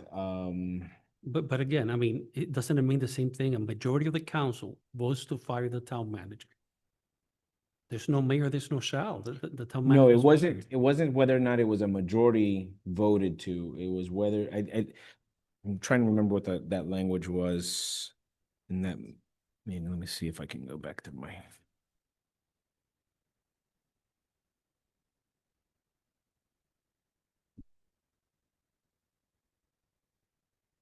As I remember, that was one of the concerns that I had, converting from shall to may, because may wasn't as authoritative as shall, because then it could be may or may not, as opposed to shall means it's immediately done. And that was the language that I was concerned about, because our attorneys here always like to use fine tuning on the language to get across what we're trying to do. I have to vote no on that. Yeah, so the language was in section 3.2, and the sole language was to change from shall to may. That was, again, as Commissioner Bennett had stated, he was the sole opposition in that motion. And it was 6-1 passed. And is that the town manager may be removed by a majority vote of the council. And I don't recall the full discussion that we had at that time. Obviously, we can go back and see the video. But I think it was just the way that the language was stated. We were saying it may be removed because it's not, it's an independent sentence. It's just saying the town manager shall be removed by a majority of the vote. It's just rather it's may be removed. Right, but if it does not substantially change the charter, I mean, and I know early on, we discussed about punctuation and a little word and the meaning. But again, like I said earlier, I think we're looking already at 17 items to place on a ballot. You know what I'm talking about? I'll defer to the adding town attorney. adding When we more had items. we had our discussions and we believe that it was a substantive change, and that's It what is. we believe, but I'll defer to the town attorney. No, may is you could, shall is you have to. So it is different. But again, but the majority of the council votes to fire the manager. There's no may. Right, if I may, maybe it'll, the way that I understood it, I shall, if I may. You shall tell us. If I may, the way that I understood it is that shall is something that has to happen, and a manager doesn't have to get fired. They may, you're welcome. It's on the record. They may get fired if the majority of the council, if that's the will of the majority of the council, but it's not always going to happen. So the word shall, the way that I interpreted was putting that word in there meant that every manager is going to get fired at some point. So that's why it was That's the correct. Yeah, substantive change. that was the discussion you're saying. It gives them That was the discussion. it gives them the discretion to not fire the manager, which, At every single time. exactly, every single time that it They comes. can But nicely end their contract Right. without having. there's a, No. but then the contradiction, you voted for him to be removed, and then you decided, we don't care about the vote, we're not gonna remove him. No. That's what I interpreted, that's Right. that's what it looks like. No, shall, gotta explain. shall means that it will always happen, like that every manager will be fired at some point in time. But only if there's a vote to remove him. But then the proper word to use is may. It may or may not happen. So that's why the change is, that's why I interpret it as being necessary. So the town manager may be removed by majority council vote. It says that there was a council vote, Correct. and the majority of the council voted to remove the town manager.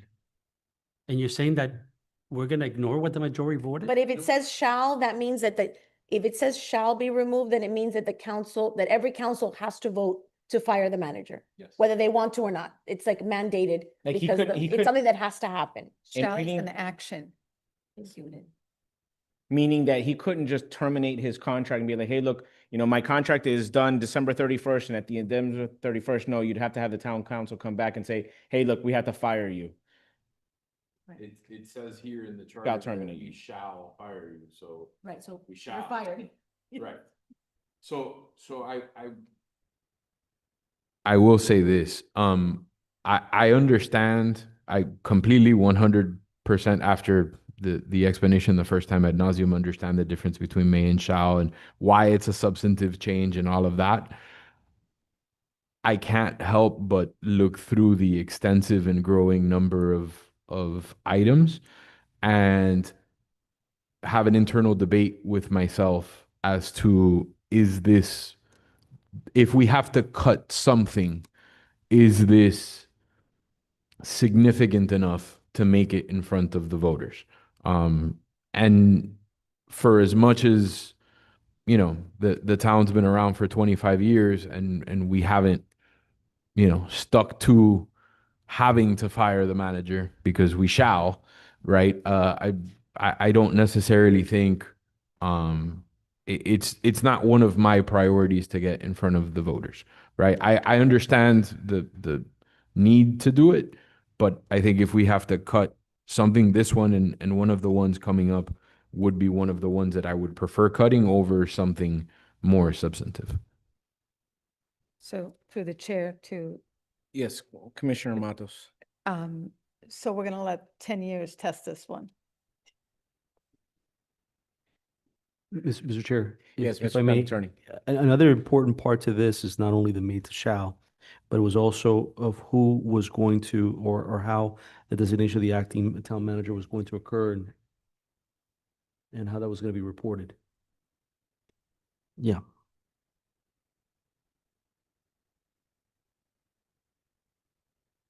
Yeah, so there's still going to be a question what you're saying is there's still going to be a question no matter what. It's how do we utilize the question and combine it with these mays and shalls? Correct. Because that question is still going to be there. Mhm. Which is the question So, number 2. Going back to my original question, and I can some of these be removed at this point, or since we already voted to change the language, do they have to go on the ballot? Because that was my question earlier. And I agree, this may not be the most important thing to ask the voters, but can we at this point say, I don't want to include question number 9? If you were on the prevailing side. If you're on the If you're prevailing, on the prevailing you would have to move to You open, reverse the original motion that correct. precipitated the ballot question. Right, so then that's to your comments, Commissioner Abad, we have to reverse the original vote Yes. in order to eliminate one of these questions. I agree with you So what- completely. What was that But what vote, by the what way? The town attorney said is that even if we eliminate this may versus shall that's in 1 and number 3, that we're still going to be stuck with, or we still have to address the number 2, which is to comprehensively revise the procedure for designating, or the designation of an acting town manager during temporary absence or disability of the town manager. So that question still has to be addressed somewhere unless we're going to also be moving to undo, yes, to completely take out this question 9. Right, so if I may, if we're going to have Commissioner. to ask a question anyway, the clarification of may and shall could certainly become very important down the line at some point. It hasn't been, but you're going to ask a question anyway. There has to be a question. So I would propose that we leave the may or shall in. If there's going to be a ballot question regarding this anyway. Perhaps the language could be more clear. Mr. Chair, I don't have a proposal on the language. Okay, Vice Chairman? yeah, you may have said it and I may have missed it, but the number 2 here, in regards to the appointment of the acting town manager. What was that about? What's our intent here? That's the revisions that we had. That was another extensive discussion that I recall that we had. That is section 3.4, acting town manager. What are we hoping to? So we fix? struck the language that was there. Language that was there was to perform his or her duties during his or her temporary absence or disability. The town manager may designate by letter filed with the council a qualified employee of the town. In the event of failure of the town manager to make such a designation, or should the person so designated be unacceptable, the town council may revoke such designation and appoint by majority vote another employee of the town to serve until the town manager shall return to his or her disability or his or her disability shall cease. That was the language current as is currently in the charter. We replaced it with this language. In the event of his or her temporary absence or disability, the town manager may designate a qualified employee of the town to serve as acting town manager to perform the duties of town manager. The town manager shall make this designation by filing a formal written communication with the town council. In the event the town manager does not make this designation, is unable to make this designation due to the nature of the temporary absence or disability, or if the person so designated is unacceptable to a majority of the council may, by majority vote of the council, appoint or redesignate, if appropriate, another qualified town employee. The acting town manager shall serve until the town manager returns from such temporary absence, the temporary disability ceases, or as otherwise determined by the council. And that was approved on February 12th, 2026. You did a great job reading, but what's the difference between existing and what do we change? What's the difference? If the manager's unable. I'm sorry, if the manager's unable to designate because the reason for his absence is an accident or something that doesn't allow him to designate someone, then the council can designate. Or if the manager designates someone that the council doesn't agree with, the council can vote to change that. Yeah, it went into more detail on the process of designating a temporary or an acting manager. But currently the language allows the council, to the first point that you raised, Commissioner Verano, the council currently, if the manager can't, the council can, right? I think it does that. The way that it currently reads, it's in the event of a failure of the town manager to make such a designation, or should the person designated be unacceptable. Yeah. It didn't take into consideration where the town manager is unable to, because of their temporary disability or situation, to appoint one, Yeah. because then neither situation could occur. There's not a failure of the town manager, because a failure is actually an action that you have to take. And then there's no person designated, so it can't be unacceptable to the council. So that Okay. captures that in between. Yeah. In the event he's unable to make that temporary acting appointment. Is there a way to consolidate may rather than shall so that it's only in the question once rather than twice? Mr. Town Attorney?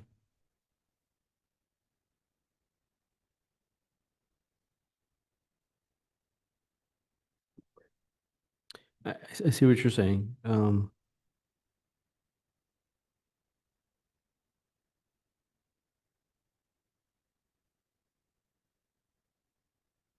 Things, yeah, they're discussing two different subjects.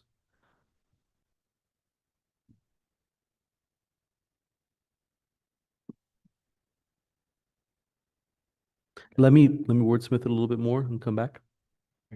So it's motion to table. Is there a second? I'll second. All right, all in favor, say aye. Aye. Any opposed? Seeing none, the motion passes. And Mr. Chair, to the attorney, maybe the may to shall can be addressed in the first language when you're making some, question number 1, I think, that had some of those changes. Yeah. When you're replacing hearing with meeting, although then that would be consistent throughout, right? Then you'd have to check the entire charter to make sure that It's only in those two places. Yeah. Yeah. Yeah, we had looked at that, and it was, part of it is that question number 1 is right at 75 words. Oh, as it's well. true, which is perfect. Yeah, good job there. Forget it that way. Trust me, no, I had thought about that one. I still specifically remember seeing that Madam Castilla clearly told me no, that we're at 75 words. All right, ballot question number 10. Ballot title reads, Council Voting Thresholds, Special Meetings, Abstentions, and Emergency Ordinances. Ballot summary reads, shall the town charter be amended to update council voting and meeting requirements by replacing fixed numerical requirements with proportional thresholds so that 1, special meetings may be called upon a request of a majority of the council instead of 4 council members. 2, when a majority of the members must abstain under state law, the remaining members may approve a matter by unanimous vote. And 3, emergency ordinance require 2/3 vote instead of 5 members. Make a motion to adopt without the parentheses around the instead of 4 council members and instead of 5 members, and just keep the language. Second for discussion. All right, we have a discussion. Go ahead, Commissioner. Is there any way that we can, with 2 or 3 words, incorporate this into the language about reducing the number of seats? Because this is 99% of this is only necessary if the number of seats are reduced. So I'm not worried about having 2 questions at odds with each other. I think all of these changes would only need to happen if the reduction in seats is passed. Mr. Town Attorney? Yeah, I'm okay with that. I think that would be possible. Well, Mr. Chair? on that note, though, Mm. we're making assumptions here because we say, majority of the council, meaning 4 council members, but that could be confusing because if we change to a 5-member council, then it would be 3. Same thing with emergency ordinances require 2/3 vote, which you say here 5 members, but if we change to a 5-member council, then it would be 3. Well, if he's going to modify it and combine it, he's Yeah. definitely going to he can't use the same exact language to begin with. Sure. Because we're already at that 74, 71 words, Over well, there. in the other one. Mr. Chair? Does Oh, it, that one we're tabling anyways, he still has to amend the language. Mr. Chair, So Commissioner Bennett, does it need to be, do we need to have unanimous vote? Can it be majority vote? Does it have to be unanimous? Or just a majority vote? well, this is what we decided on the language. I can take a look at it. I don't remember unanimous on any of our discussions. It was always majority. And Mr. Chair, while you're checking that, I would, to the attorney, I think it's really confusing to talk about fixed numerical requirements with proportional thresholds. I don't even know what that means. I don't know that anybody would know what that really means. Again, I know we'll have a voter guide which will explain it, but if you don't see the voter guide, I don't know that anybody would understand that. Okay. All right, real quick, so approving of such matters by unanimous vote is actually the current language that's in the current charter. So there was no change to that. So that was more clarification. That was just from what I'm reading here, that was just clarifying language, which is obviously would be just changed, but what requiring unanimous vote is what's already in the charter, and we didn't change that. And I believe that was Commissioner Bennett's question about whether or not it required unanimous vote. So I think then we had the emotion. Yes, motion to table requesting the town attorney to Second. consolidate this with, if possible, with question number 6. And then we have a second. Any further discussion? Yeah, further discussions, and if it's not possible, because that one is an important question and it's got almost 75 words already, then you would come back with updated language as a standalone question. Okay. Any further questions and discussions on this one? All right, all in favor, say aye. Aye. Aye. Any opposed? Motion passes to table. to potentially consolidate with number 6, or if not, to update with updated language. All right, question 11. Ballot title, Mayor's Duties, State of Town Address, Committees, and Intergovernmental Relations. Ballot summary, shall the town charter be amended to revise the mayor's powers and duties by 1, providing that committees of the council shall not include members of the council, and 2, clarifying that the mayor's role representing the town does not preclude administration and staff from communicating with other governmental entities. I will move to adopt this language. Move for discussion. right. Second for discussion, sorry. Second for discussion. Go ahead, Commissioner Fernandez. So can we entertain consolidating question 11 and question 12 together, since question 12 just asks about including the budget address, and question 11 is germane to the mayor's duties, the state of the town address, committees, and intergovernmental regulations. Mhm. Mr. Town Attorney? Yeah, we can do that, certainly. And I think you could do it, we have 50 words and 28 words, but even 28 words can even take it. I think you're gonna have the challenges in the ballot title, Yes. so. Okay, so move to table to consolidate with question 12. I'll second. We have a second on that. Any further discussion? All right, all in favor, say aye. Aye. All right, any opposed? Seeing none, the motion passes.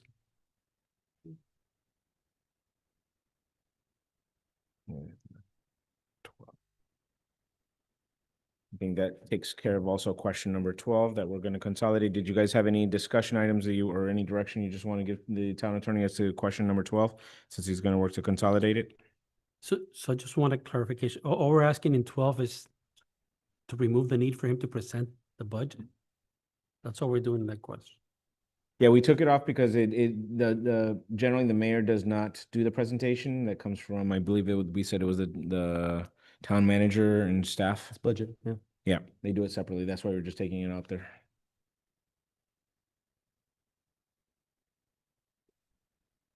All right. Last question that we have, at least on the pages here, is ballot title, Amending the Charter Revision Commission Process. Ballot summary, shall the town charter be amended to update the Charter Revision Commission process by 1, appointing the Charter Revision Commission at the final regular meeting of the calendar year every 10th year, and 2, extending the commencement period from 45 to 60 calendar days after appointment. 3, requiring the mayor to appoint a sitting council member if no second-term council member is available. And 4, advancing the charter question submission. I think it's supposed to include deadline. And I would strike every 10th year, because I think that's already incorporated. Second. So that's my motion. So we have a second. Any discussion? All right, seeing none, all in favor say aye. Aye. Aye. Any opposed? Seeing none, the motion passes.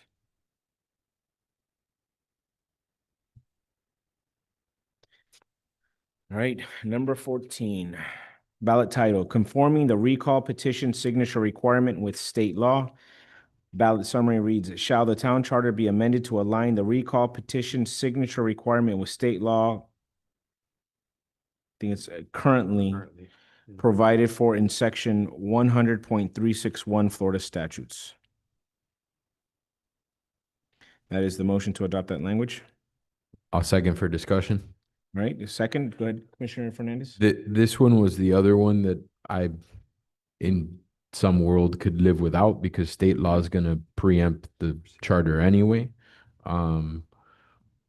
If we're trying to reduce voter fatigue, I would be okay with eliminating the question, but want to hear what everybody else has to say. I once again don't like having one question reference something that's not on the ballot. Section 100.361, I took the liberty of downloading it, and it sets up, the rules. I think it is redundant. If the commission, if the charter has to reference, the question has to reference another section, I don't think anybody's going to bother to look up what the other section is. So they would, it would be a moot question. They wouldn't understand what it references. So I think I agree with Commissioner Fernandez that this is an unnecessary question, that it would just fall back to the state laws.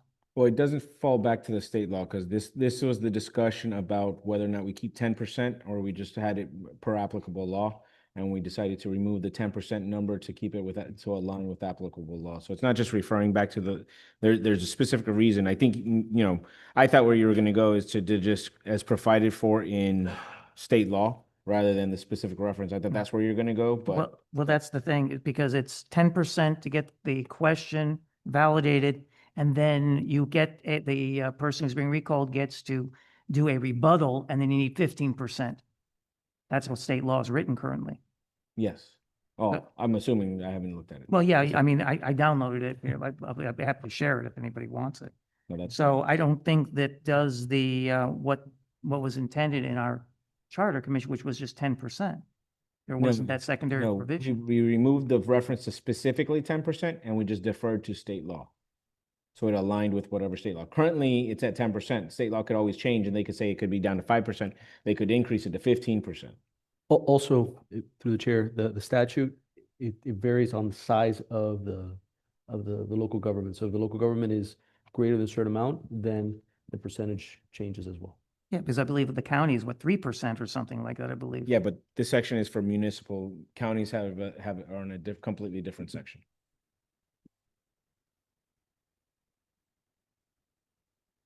I think the question is going to be too confusing. I'm not going to support it. Do you have language you'd recommend? Yeah, I'd like to, we got an extra 50 words here. Let's go ahead and delineate some of what section 100 is, 0.361, so that people know what the procedure, if we're going to change it, to bring it to the, let's go ahead and let them know what the change is. Otherwise, just leave it the way it is. Commissioner Ruano? Would you like to make a motion to that effect, to add more to the language? Yes, that would have to be my motion on this particular question because it leaves too much in the unknown. So yes, I'm gonna make that motion. I will second that. Okay, motion to modify. Okay, do either of you have language that you would like to propose? We'd have to go ahead and actually kind of compress what the entire Florida statute says. I think I would need more time to figure out what are the relevant sections that would apply here. Obviously, we might not have to repeat the legally authorized grounds of malfeasance and misfeasance. That's kind of be implied in some way. That'll be the defense statement. So we'd have to go down basically and place the language that is more relevant to what the voters would want to be able to vote on. I think what's important is to add the municipality size and the percentage of signatures that's required. I think that's what we were trying to. Correct. So if we can add language that Sure. that reflects that, then. Yeah, the a percentage that would initiate the recall for our town. You can't put the percentage because then you're gonna run afoul of the statute. That's the reason that we refer back to the statute. Because depending on the size of the municipality and our cities does continue to grow, then the percentage will change. And the question is, I mean, how narrow is that? I mean, we have what, 30,000, well, we have 24,000 electors and 30,000 population? The last, I believe our population is around 32,000. okay. But we have quite a few buildings going up. So Is there any way to add language that says 10% if our municipality remains below X amount of, I guess what you mean is that it could change, right? The state could change it. I understand what you well, mean. not only could change, but our population keeps on growing. So as the I population keeps on Right, I growing. understand that, but there's room in the question, I think, to add those two scenarios. Okay. That it would be at 10% if we remain below, let's say 35,000 residents, and I'm not looking at it, so I don't know Mhm. the Yeah. number, and maybe that'll give. I can tell you right now, I'm looking at the statute right now. And so and now I'm recalling why we had discussed it with that because it says in a municipality or district of 10,000 or more, but fewer than 25,000 registered electors, which is where we're at now. It's a 10% threshold. And then in a municipality or district of 25,000 or more registered, it shall go down to at least 1,000 electors or by 5% of the total number. So we're really close to reaching that. Electors. Yeah, and from our last 24 election, I believe you said we were at 22,000, close to almost 23,000. Right, from memory, if memory is not mistaken, at last election, we were 21,000. But that changes because I received an email from the elections department, I want to say 3 weeks ago, that registered voters, we had 18. And I said, how come? I questioned, how come? I thought we were at 21. And the elections department stated that we have like 3,000 right now, as of a week ago or two, that have become inactive. They were active registered voters in 2024 in the last election. That's why I stated for the record Yeah. back then that we had 21,000 registered voters. But as of 2 weeks ago, we have 18. But the elections department told me via email that can go up again easily throughout the year because a lot of the inactive registered voters are going to become active again because they have to amend, or they have to provide some. So it changes. Yeah, and with, as I think the town attorney was alluding to, is that with all the new development that's going on, It's going there's to definitely grow. going to be an increase. And remember, this is going to cover for the next 10 years. And I remember this was the discussion why we just wanted to refer to applicable law. Whether or not we refer to specifically 100.361, it doesn't matter to me either way. But I think it's, we do the applicable to give us that ability to just change without having to now do a referendum to change our charter because it wouldn't be in compliance then. If once we go Mr. through Chair. this. Assuming this is voted down, what's the procedure now? I mean, it's still, is it a specific 10% or is it now change with the law? Right now, it's 10%. Okay, so, and this will allow it to change with the law is what you're saying? Correct. Yes. Yeah, that was the underlying vote that we had for it. Commissioner Fernandez. So the point that I was going to make is the ballot question doesn't have to age as well as the charter language does. So the ballot question can include whatever state law is now, but the charter language has to be flexible enough that it can adapt with state law, if that makes sense. So we can reference in the ballot question, if we want to provide more insight and information to the voter and educate the voter a little bit when they're making the decision, we can provide what the numbers are now, so long as we don't put those numbers in the charter, because if and when those numbers change, we don't want to be in the same situation that we're in now, where the charter is out of compliance with state law. So can I make an amendment then that we just remove section 100.361 and just says provided for in Florida statutes? Just get rid of that particular sec, just in case a new section comes to fruition. Well, I think what Commissioner Fernandez was suggesting was to include the percentages based on the registered voters that we have right now to give the voter an idea of what they're voting for, because otherwise they're going to read that and have no clue what it even means. But if we include those numbers, if there's enough space, enough words left, that we can include at the very least 10% of the registered voters as of today, then they'll at least understand what the question is about. Would you like the numbers written out or just numerical? Just numerical, please. In listening, I want, in just thinking about it, I think what we do is table this and allow the town attorneys to, again, just redraft this with that type of guidance. I don't think we need to get into too many specifics, but to just give a little bit better explanation to address maybe the growing nature of the electorate of the town. Is that fine with everyone? I All second right, so that. there's motion to, friendly amendment to your motion to just table and allow the town attorneys? All right, all in favor for that motion to table? Aye. Aye. Any opposed? Seeing none, the motion passes. All right, those are the ones that are provided. The town attorneys are definitely going to be working, and I'll be working with them to go over with the remaining ones that we discussed of changes to the ballot language, so we can focus on those limited, maybe about 4 or 5 of them. with the potential of, definitely reducing the number of questions that we have that are going to be coming out on the ballot. So with Do we have- that, I'm sorry, Hey, Mr. Chair. Do we have a date certain for the I next? think we well, have that's what a, yeah, that's the next set a ballot item. date. That's the next agenda item. Oh, thank you, okay. So item 8A2, discussion of potential meeting dates. We can all look at our calendars. First of all, is obviously from the town clerk to see the availability of chambers in, I I would say, the first week of June to I give s- 2 weeks. Because I know, and I'll tell you, it's because with when we had the last meeting where it was just back-to-back weeks, it was a little difficult. And I know you guys, the clerks have, they have their council meeting tomorrow.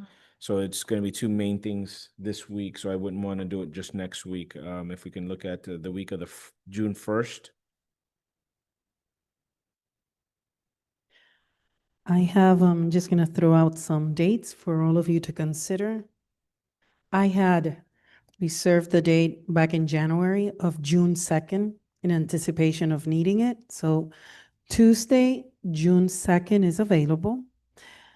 Wednesday, June 3rd, Chambers is available. The 4th I can because we're gonna be working here on the budget. I can also propose, if you want, Monday, June 8th. That would give more time for the attorneys to bring back perfect language.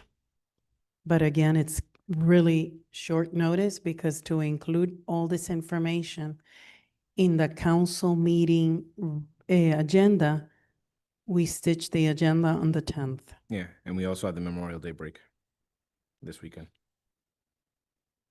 No, but I'm saying, whatever you want, I'm Yeah, saying. I just want to remind everybody we have the Memorial Day break. Right. So June 2nd, June 3rd, and June 8th are available. So I just looked at my calendar. I can tell you June 2nd or June 3rd works for me. June 8th or that entire week does not. So we're gonna have it June 8th. And I'm fine with June 2nd or 3rd either way. I'm available on the 2nd and 3rd as well. I'm only available.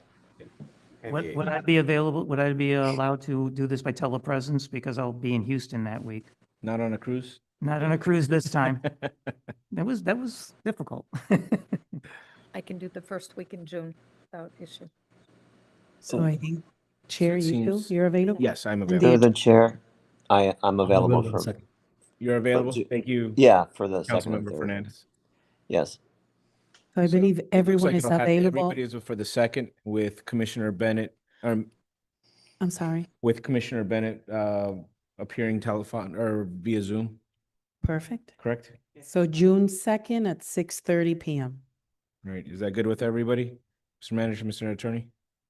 I will not, I'm going to be on a cruise that week, but more importantly is the 7 of you. Commissioner Bennett showed up. I'm kidding. No worries. As you know, it's a very limited number of items that we'll have right there. And if you need to speak with any of us beforehand, please let us know. So June 2nd, 6:30 PM, everyone, for our next meeting. Mr. Attorney, can we get these out more than a day or the same day so we can kind of review them? Yeah, I mean, the issue is we got to look at the minutes first and then we meet and then we come up with them. So Yeah. as soon as we get the minutes, we'll be working on them. I appreciate that. And work with the clerk to get that finalized when they get that chance. And then, and thankfully and just keep in mind is that obviously there was a lot more to do with these bigger questions. So that took a little bit of heavy lifting and, we spent a bunch of hours and going through and just getting it down to this. So I really appreciate everybody's time and effort. And I'll see everyone on June 2nd at 6:30 PM. Thank Yeah. you very much. Yeah, we were in the office yesterday to what, to like from 8 o'clock or 8:30 to, no, 9:30 to like 1:30 something. It was about, 1:30. Yeah, trust me, because I heard it when I got home. Thank you. We're adjourned.